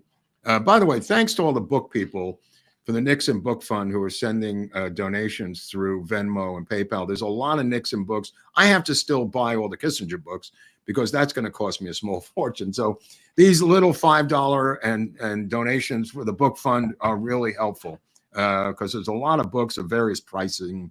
Eric does the best he can finding the PDFs of the rare ones. And then when I get a PDF, I print it out and have my assistant put it in a binder. So it's like having the book, the books that are out of print. But the ones that are in print, I just want to thank everyone for making donations to get these books. Because the Nixon books, dude, we have stumbled onto so much here, Eric, that I didn't know about for me. All of this stuff about the trial and what Mark Lane has done and Hunt being in Dallas. There's things that are inexplicable here that you can't just say, that's a conspiracy and walk away from. There's too much meat on these bones, Eric, Totally agree. And so, Hunt, here's a little bit. Let's see what you got here. I could just visualize Harvey and LBJ forming a kind of a thieves compact between them. But I think that LBJ was an opportunist, and if it was not hesitated to get rid of obstacles in his way. I think that his later career exemplified that. The vice president had the most to gain. Yeah. And he was in a position where he could bring in people like Kornmeyer and others of interest and get their take on different things and then in turn issue instructions. There was nobody with the leverage that LBJ had, no competitor. He was the vice president, and if he wanted to get rid of the president, that he had ability to do so by corrupting different people in the CIA. And he had to do it with the limitations of CIA because there was no other group that honored, if I could use that term, honored the clandestine limitations the way CIA did. They could do something, turn their back on it, and move on to something else. It was not like a military. There was no accounting. All right. Yeah. No, I mean, there's a lot of other audio stuff, but you can find that for yourself. Now, Victor Marchetti said under oath that the CIA said they would back him if he supported Weberman. So you begin to see this plot of trying to get out in front of this by framing E. Howard Hunt, rightfully or not. I mean, trying to have a limited hangout on Hunt being the guy, and Hunt, I think, doesn't want to go down in history as being that guy. So there's his motivation, Eric. I mean, to his family and his kids who are hawking him, the two kids, David and St. John. And we're going to try to get St. John on the show. I've reached out to him. Here he is with a strange guy on his left in Dallas, I think in the 90s. Hunt is down in Miami. St. John Hunt is down in Miami. Looks like exactly like his dad now, by the way. It's kind of freaky. So we're going to try to find him. Maybe we'll find him at the meetup, Eric. You know, I did reach out to him on Facebook. We'll walk by Dealey and see if he's there. No, no, but I mean, he lives in Florida. I mean, right. And his songs, I don't know. He's a brilliant musician who's been a professional musician for many, many years. I mean, earning money as a musician.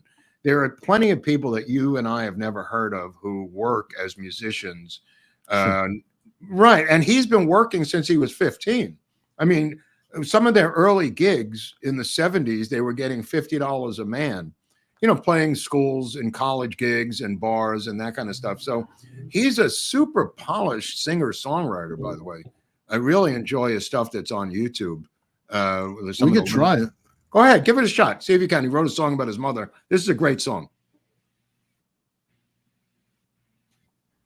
Obviously called Dorothy.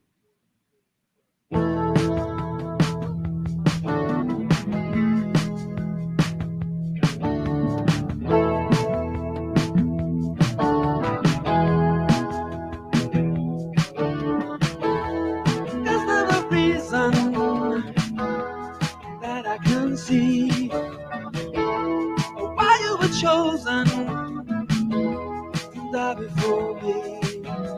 I won't let you go. You're somewhere I know. No memory burns, but you can't return. All right, just to make sure we don't get a copyright. Yeah, well, it's him. There's only if you say, "Well, there's no video there," well, then you'll know that you might need to go to the big. Just to fill out, there's a paper called the Wilmington News Journal where another journalist, having nothing to do with Marchetti, wrote an article about the memo as well in 1978 at the same time, and June '84 that came out into the public knowledge, but this other publication came out August 20, 1978, did not have the connection to Marchetti. So, and that guy said he did see the memo. A guy named Joe Trento, and Trento will end up at that time being deposed, working for a new company called CNN, which was just getting launched. And Trento was an investigative reporter for CNN, I think in '84 or whatever the earliest days of CNN were, whatever that was. And Trento said he did see the memo. He has no connection to Marchetti. He has no connection to Hunt. And he wrote an article for a local paper, the Wilmington News Journal, essentially with the same story as Marchetti, but had no connection to him and no connection to A.J. Weberman. So the truth of the memo seems to grow. And there's some debate as to who Marchetti gave it to at the House Assassinations Committee. He mentioned Lopez. Now, Ed Lopez was a guy who wrote the Lopez report, who was an investigator for the House Select Committee on Assassination, a legitimate guy. He was the guy who went looking for Oswald in Mexico City. So we don't know. The memo grows in stature. Let me put it that way. All of them denied seeing it. Helms, of course, the CIA operatives all denied seeing it. But nevertheless, it's the basis for the article. Both articles, there's two of them, only one involved with the lawsuit, and then the book itself, which is based on the tramps and based on the court cases in the book. Is this Joseph Trento? Joseph Trento, yeah, that's the guy. Like he wrote a book, The Secret History of the CIA. Yeah. That's years later, though. That's years later. But the reality of it is, these are two separate prongs of an attempt to head off the House Assassinations Committee or funnel them to E. Howard Hunt, who was going to be a patsy, unless you believe Hunt and all the different confessions on the deathbed of Hunt, who dies soon after these confessions by him, and soon after this analysis by what he believes he claimed to be a bench warmer, quote unquote. That was his phrase to his kids, that he was not part of the plot, but sitting on the sidelines as a bench warmer on the peripheral sides of the plot. That's his definition of it. That's his explanation of it. I believe David Atlee Phillips had to have been involved because of Mexico City. I'll never be able to get that out of my analysis of the situation, because all roads lead to Mexico City. If Hunt was in Mexico City in September and August of 1963, which is what Ted Sulak from the New York Times and Marchetti and David Atlee Phillips alleges, then he's involved in the plot. It doesn't get David Atlee Phillips off the hook, but it does put Hunt on the hook with Phillips and others out of Mexico City, if that makes any sense. Wow. A lot happening. I wonder if we could just get into that box that was found. Yeah, well, the box is today, bro. So who knows? We're going to get into that box. So how does that work? Because supposedly Biden shut down the document releases. Well, we're going to find those are out. documents. Release them. Yeah, we're going to find out today. Not more today. I mean, the story broke today, so we're not going to find out the results of the whistleblower today. But that box has clearly been identified and clearly says Oswald, Mexico City. And there's two of them. There's two of them. By the way, that facility. Yeah. I could be wrong, but I think that I've accidentally been there because I did a lot of training in Reston, Herndon. They're literally next to each other. So what is that? A military base? Because they said it's not right next to the airport. Yeah, it's just a rope, fenced off place or whatever. Anyway, I took a wrong turn. And it's one of those that you go down like when you're going into, condos or whatever. But, it's a split run. I go, and all of a sudden there's a guard gate there. There's an M16 somebody's holding. Right. I'm like, and I'm sitting there trying to turn around. They're like, hold up. And they're coming up, tap, tap, tap, tap, tap. What are you doing here? Who are you? Wow. And I'm just, I do think that's the same place. Or okay. Well, I mean, that's how he describes it. So he says it's an off-site storage facility for the Central Intelligence Agency of files. I mean, that's not that spooky, but I mean, they must have to rent other buildings. Hey, now. you know, they must have to rent other buildings, and in that building there was a guy looking legitimately for something else with clearance when he found those 2 boxes. Now, Morley immediately believes this is films and photographs of Oswald in Mexico City. I believe it is the plot in detail and in documents to frame Oswald in Mexico City, the details of the plot. That's my take on it, and I've always said that. This just verifies what I've always believed, that the bottom pile of the documents is going to be Mexico City. And the reason they're being withheld is because it shows the framing of Lee Harvey Oswald 2 months before the assassination. An inexplicable scenario that can never be explained in any way, shape, or form to alleviate the guilt and involvement of the Central Intelligence Agency, Eric. Can you? I'm thinking, even with everybody dead, that would still be so. Eric, explosive. Of course. I mean, it's everything. It's like you have to rewrite the entire second half of the 20th century. Yes. From scratch. Yes. And that's why they don't want. Everybody went to Trump and said, bro, this is what it is. Then they went to Biden and they said, this is what it is. It will completely undermine our intelligence agencies and destroy the fabric of the Central Intelligence Agency. And more. And more. Yeah, I mean, everything. It's like. No. It will go to the Cuban Missile Crisis. It will go to the Bay of Pigs. I mean, that's what Nixon is talking about when you peel that scab back. That's what the Bay of Pigs, according to Bob Haldeman, was a euphemism for this box of material. That's the 2 boxes is what Nixon demanded from Richard Helms. These are the documents he demanded. That's why he sent Bob Haldeman and Ehrlichman to see Helms, and Helms wouldn't do it.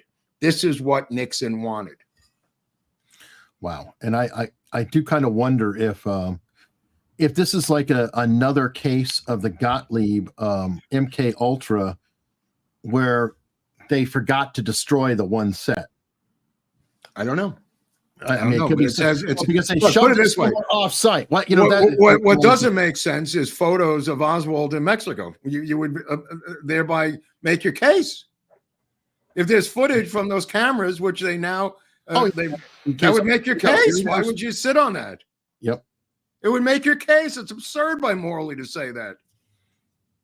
Yeah, true. What's the secret then? Here you go. Here's footage of Oswald having a beer in Mexico City. Great. Let's show that. Here's Oswald on a bicycle, Mexico City, 1963 in September. Here's Oswald going to the Soviet embassy, because they don't have it.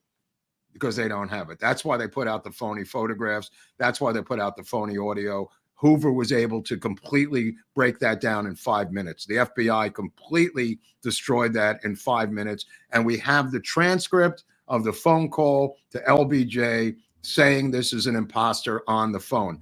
Who would make an imposter phone call September 28th from Mexico City other than David Atlee Phillips and the Central Intelligence Agency out of Mexico City? Who else would do that in September of 1963? Turn it over to the FBI. Give me a break. Hunt was there. So Hunt was there. I mean, whoa.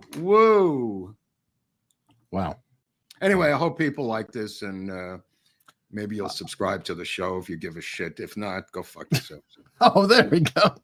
But this is Mark in his charming manner trying to. No, I mean, it's just Brooklyn. I mean, It's just Brooklyn, bro. I mean, do what you want. We're still going to do it anyway, if you like us or don't like us. So, I mean, it's just history. And I want to get this out before I die and put all this stuff out there so we have it all, you know, for people in the future to be able to see these episodes and have the whole Watergate. And when I say Watergate, I mean this too.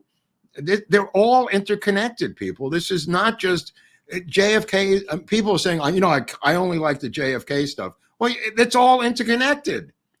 It's all interconnected. Yeah. You can't just cherry pick. I don't want to hear about Watergate because I know Nixon was guilty. Well, you know what? I thought so too when I was 18 years old. But there's books that have come out and there's material now to look at. I think that's part of the problem with the way we learn history or we're taught history is we're taught in chunks, like Yeah. like all of, okay, we care about World War II and It's maybe not, a it little ends, the it aftermath. ends in 1945. That's But the but end you of have a guy like Hunt who was there, and then he Right. was there for the next thing, and then he was there Right, for the right, so then you right. have continuity of these entire lifespans that we're sort of missing because we're too focused in on individual points. I could do 6 parts on Hunt and just spend all year on Hunt. And there's so many books. Thanks for the donations again that I've gotten of Hunt, his own books. I mean, he's written 75 novels himself, for Christ's sakes. And everybody's going, well, they're not very good novels. I haven't written one novel. Dude, I mean, this guy's written 75 novels. I don't think people understand. He was good enough to get that fellowship. He got a Guggenheim Fellowship, and that's just the beginning of it. To get these novels published and to sit there, and I just want to explain this, because St. John Hunt talks about his dad writing 8 hours a day. That's what the job is, whether you like the novel or not. I'm just talking about the sheer determination that somebody has to have to write all day long, like a J.D. Salinger or a Hemingway. Sure, the quality is different, but I'm talking about the mechanics of physically doing that as a job is a very unique job to do. Especially Discipline. The discipline is insane. It's insane. And to have 75 of them published, where a publisher said, yes, I want people to read this, that's no small task. I'll just put it that way. People poo-poo this, like Gore Vidal and Truman Capote saying, he's nowhere near our level. That might be true, but they don't have 75 novels. Yeah, and they also didn't get a fellowship. They also didn't get the Guggenheim, to their complete anger-provoking moment. Well, you know what Hunt had to obviously have a lot of to What? write those novels. What? Oh, coffee. Yeah, that was also part of the thing. He had a lot of coffee. There's a lot of alcohol back then, too, but coffee was probably the drug of choice. And it's safer. It's safer. It helps motivate him. And it's a shame that he did not have, of course, the best coffee, America's Untold Stories Supreme Breakfast Blend. But Holy crap. everybody else can have that. Yeah. By going to americasuntoldstories.com/coffee.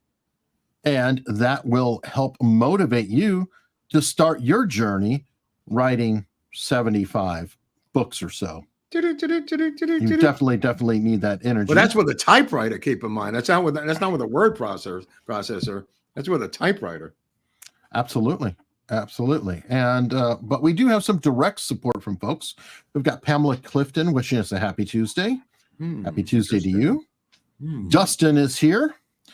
Had to commandeer a senior citizens day bus to make it on time. Made it. He hasn't done a smart ass thing for a while. No, I haven't seen that for a while. Yeah. Welcome back, Dustin. Thank you. I like Dustin was we the miss the founder cheekiness. He was the founder of the Rock Liberation Front back in 1971. That's right. Dr. Evil said Mark's hair looks like it's on fire today. Well, I feel like I'm on fire because of these different revelations. I mean, I've been up all night reading this crap so you can get it. Yeah, there you go. There's all kinds of testimonies and stuff, and you have to read the House Assassinations testimony, and you have to read the Rockefeller Commission testimony to see where he lies about he traps himself, Eric. He trapped himself in this thing. He had told so many lies that he stumbled onto his own lies and boxed himself in. And then somebody like a Mark Lane. Dude, Mark Lane's methodically mind, just he's so everything. methodical. Yeah. He's so methodical, and the book is so methodical. The case, how he traps and goes, even in the depositions, explaining him versus Helms, him versus Stansfield Turner, him versus David Atlee Phillips. He's in there against 5, 6 CIA lawyers doing these depositions. I mean, well, you've got to be wired that way, and I'm sure that Mark Lane read every single testimony piece that they had, and that's a skill. Dr. Evil already got that. Sorry. Pew Pew with 10 America's Untold Stories memberships, and I'm happy to say that the package that was sent in early September managed to travel all the way around the world and arrived in Norway today. So attention, Norway. Attention, Norway. That's hysterical, bro. It's insane. Sam Adams 73. Could this be a backdoor pre-release before Trump RFK get in? Could be. Could be somebody finding that. It's an odd time to find it, but RFK is going to pounce on that. And I wish I could help him. I'll go down there. I'd like to open up that box, see what's in there. Oh, I'm sure. Yeah. Just start scanning. Keep Morley away from it. Look, if there's films in there, I mean, I'll be happy for Jefferson. I'll be happy to be wrong. Let me put it that way. I've been more than happy for Jefferson Morley. I mean, I'm teasing, but I'd be more than happy if he was correct. Wolfgang McCarthy, way to go. Thank you. And thanks for $20. Yeah. Woodstroker, did Mark have anything to do with the brilliant National Lampoon album Radio Dinner? I don't know if I worked on it or something. I don't remember anymore. I think we all worked on it. Oh, the Radio Dinner, I think, is a compilation, by the way. All right. John S. Chaps, brilliant episode as always. Thanks to Mark for his research skill. Eric, the perfect questioner and host. You are my favorite channel. Well, thank you. To Chuck Woo. Hope there's another Eric and Mark in 50 years to tell kids what's really going on right now. Keep up the great work, fellows. Your fellow Nigerian prince. Whoa. Oh, all right. I think there may be.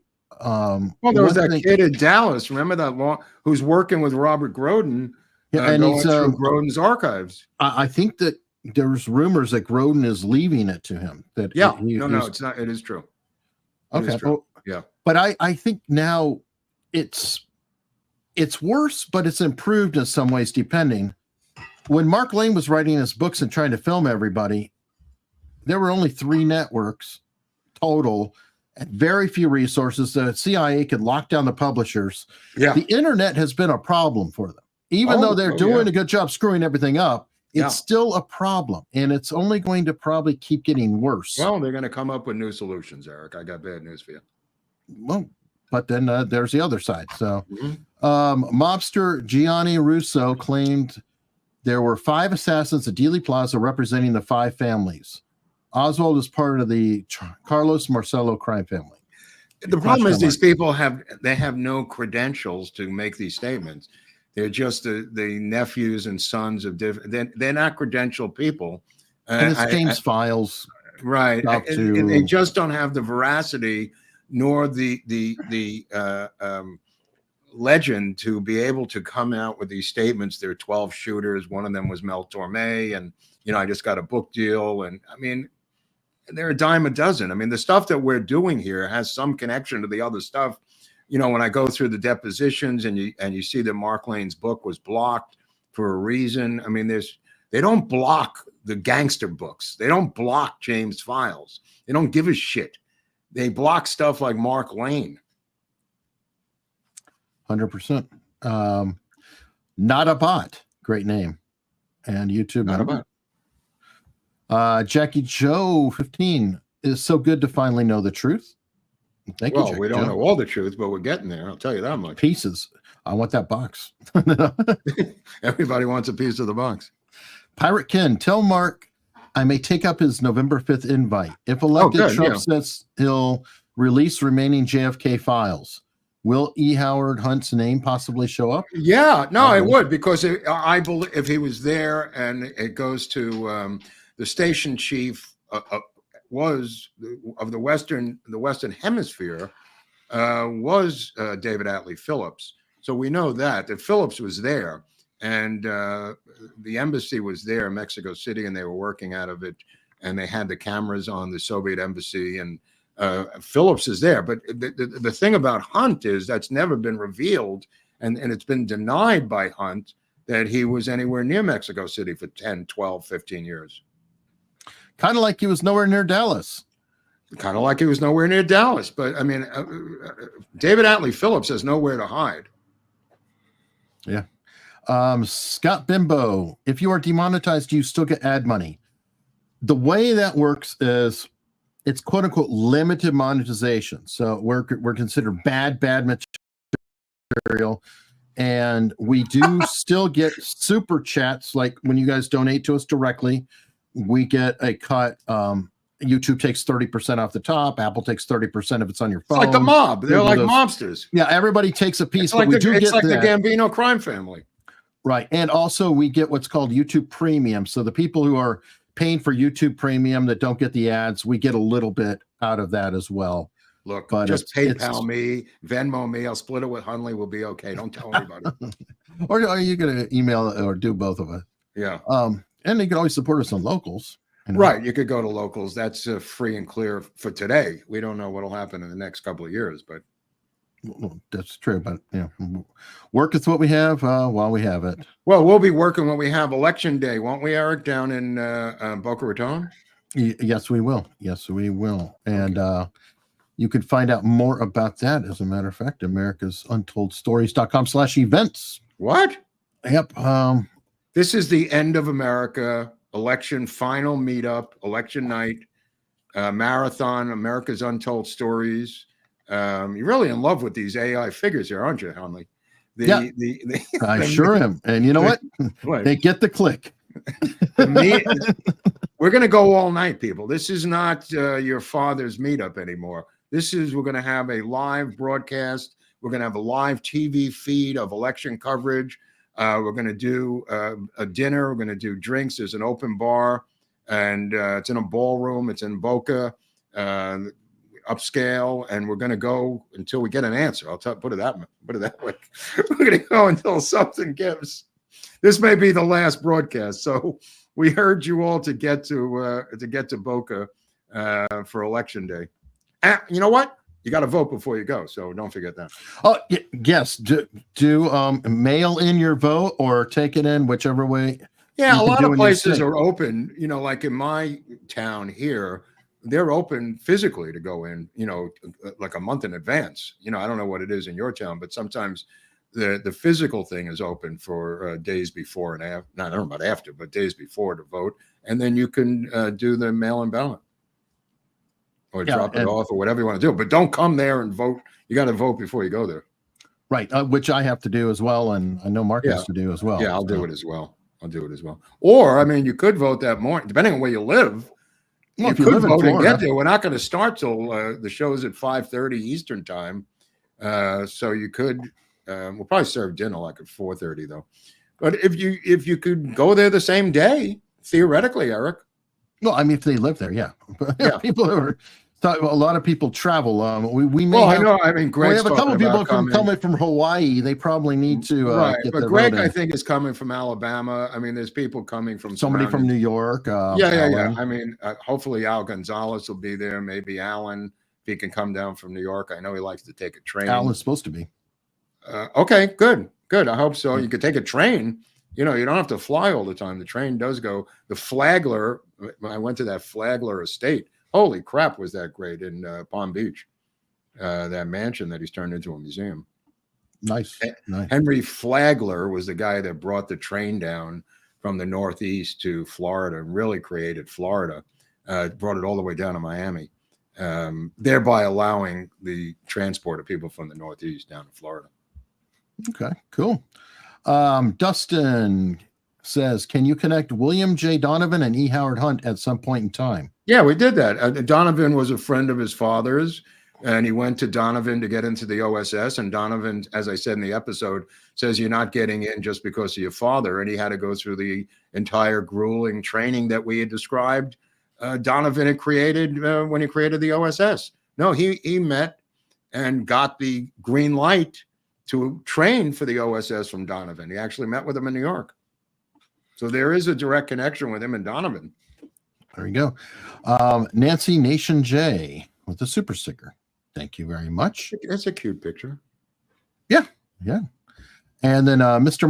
Mike said, LBJ and weather modification. Thanks, dude. Yeah, LBJ thought that Sputnik was going to drop bombs from up above, famously. Well, Popeye was during LBJ. Operation Popeye, yeah. Well, it was also in Vietnam a little later on, too. Yeah, even into Nixon's time. Right. I actually, on another channel, am releasing a smaller weather modification video tomorrow, if people want to check it out. But we are going to head here. Where? To Locals. What? To hang out with our friends at Locals. There's your chart, bro. There it is. Well, there you go. There you go. It's easier to read yours than the other one. I know. That's why I made my own. I couldn't even. Well, I mean, follow he's it. obviously sick, and his writing was probably terrible, and everything else. But Yeah. he wasn't feeling well. Right. Well, he died. It was a deathbed confession. So after a fashion, but we will continue on locals. And if you like this kind of material, there's a subscribe button below. It's free. Oh yeah, it's free, I think. And then, but locals is free too, so you could go over there if you want. We're going to talk about you as soon as we get over there. So the people who don't come over with us now, you're toast. I mean, it's just you just become fodder, like humor and human fodder for our derogatory comments about. Oh, speaking of locals, you can't support us on locals with your membership. And if you join locals, there's a hefty discount on the meetup that would covers the entire price for locals. So, that's right. That's a good point. Now's the time to join, because afterwards you're going to kill yourself that you didn't take us up on this. I think it's like 100% discount or something. Yeah, yes, it's a huge discount. The whole. But you get the Oswald AI, which explains all this shit to you. The five scripts of Oswald in the AI, which you can listen to over the holidays with your family sitting around the fireplace for Thanksgiving and Christmas. And part 5 is underway currently. Whoop. So soon. So we're headed up to locals. We'll see you momentarily.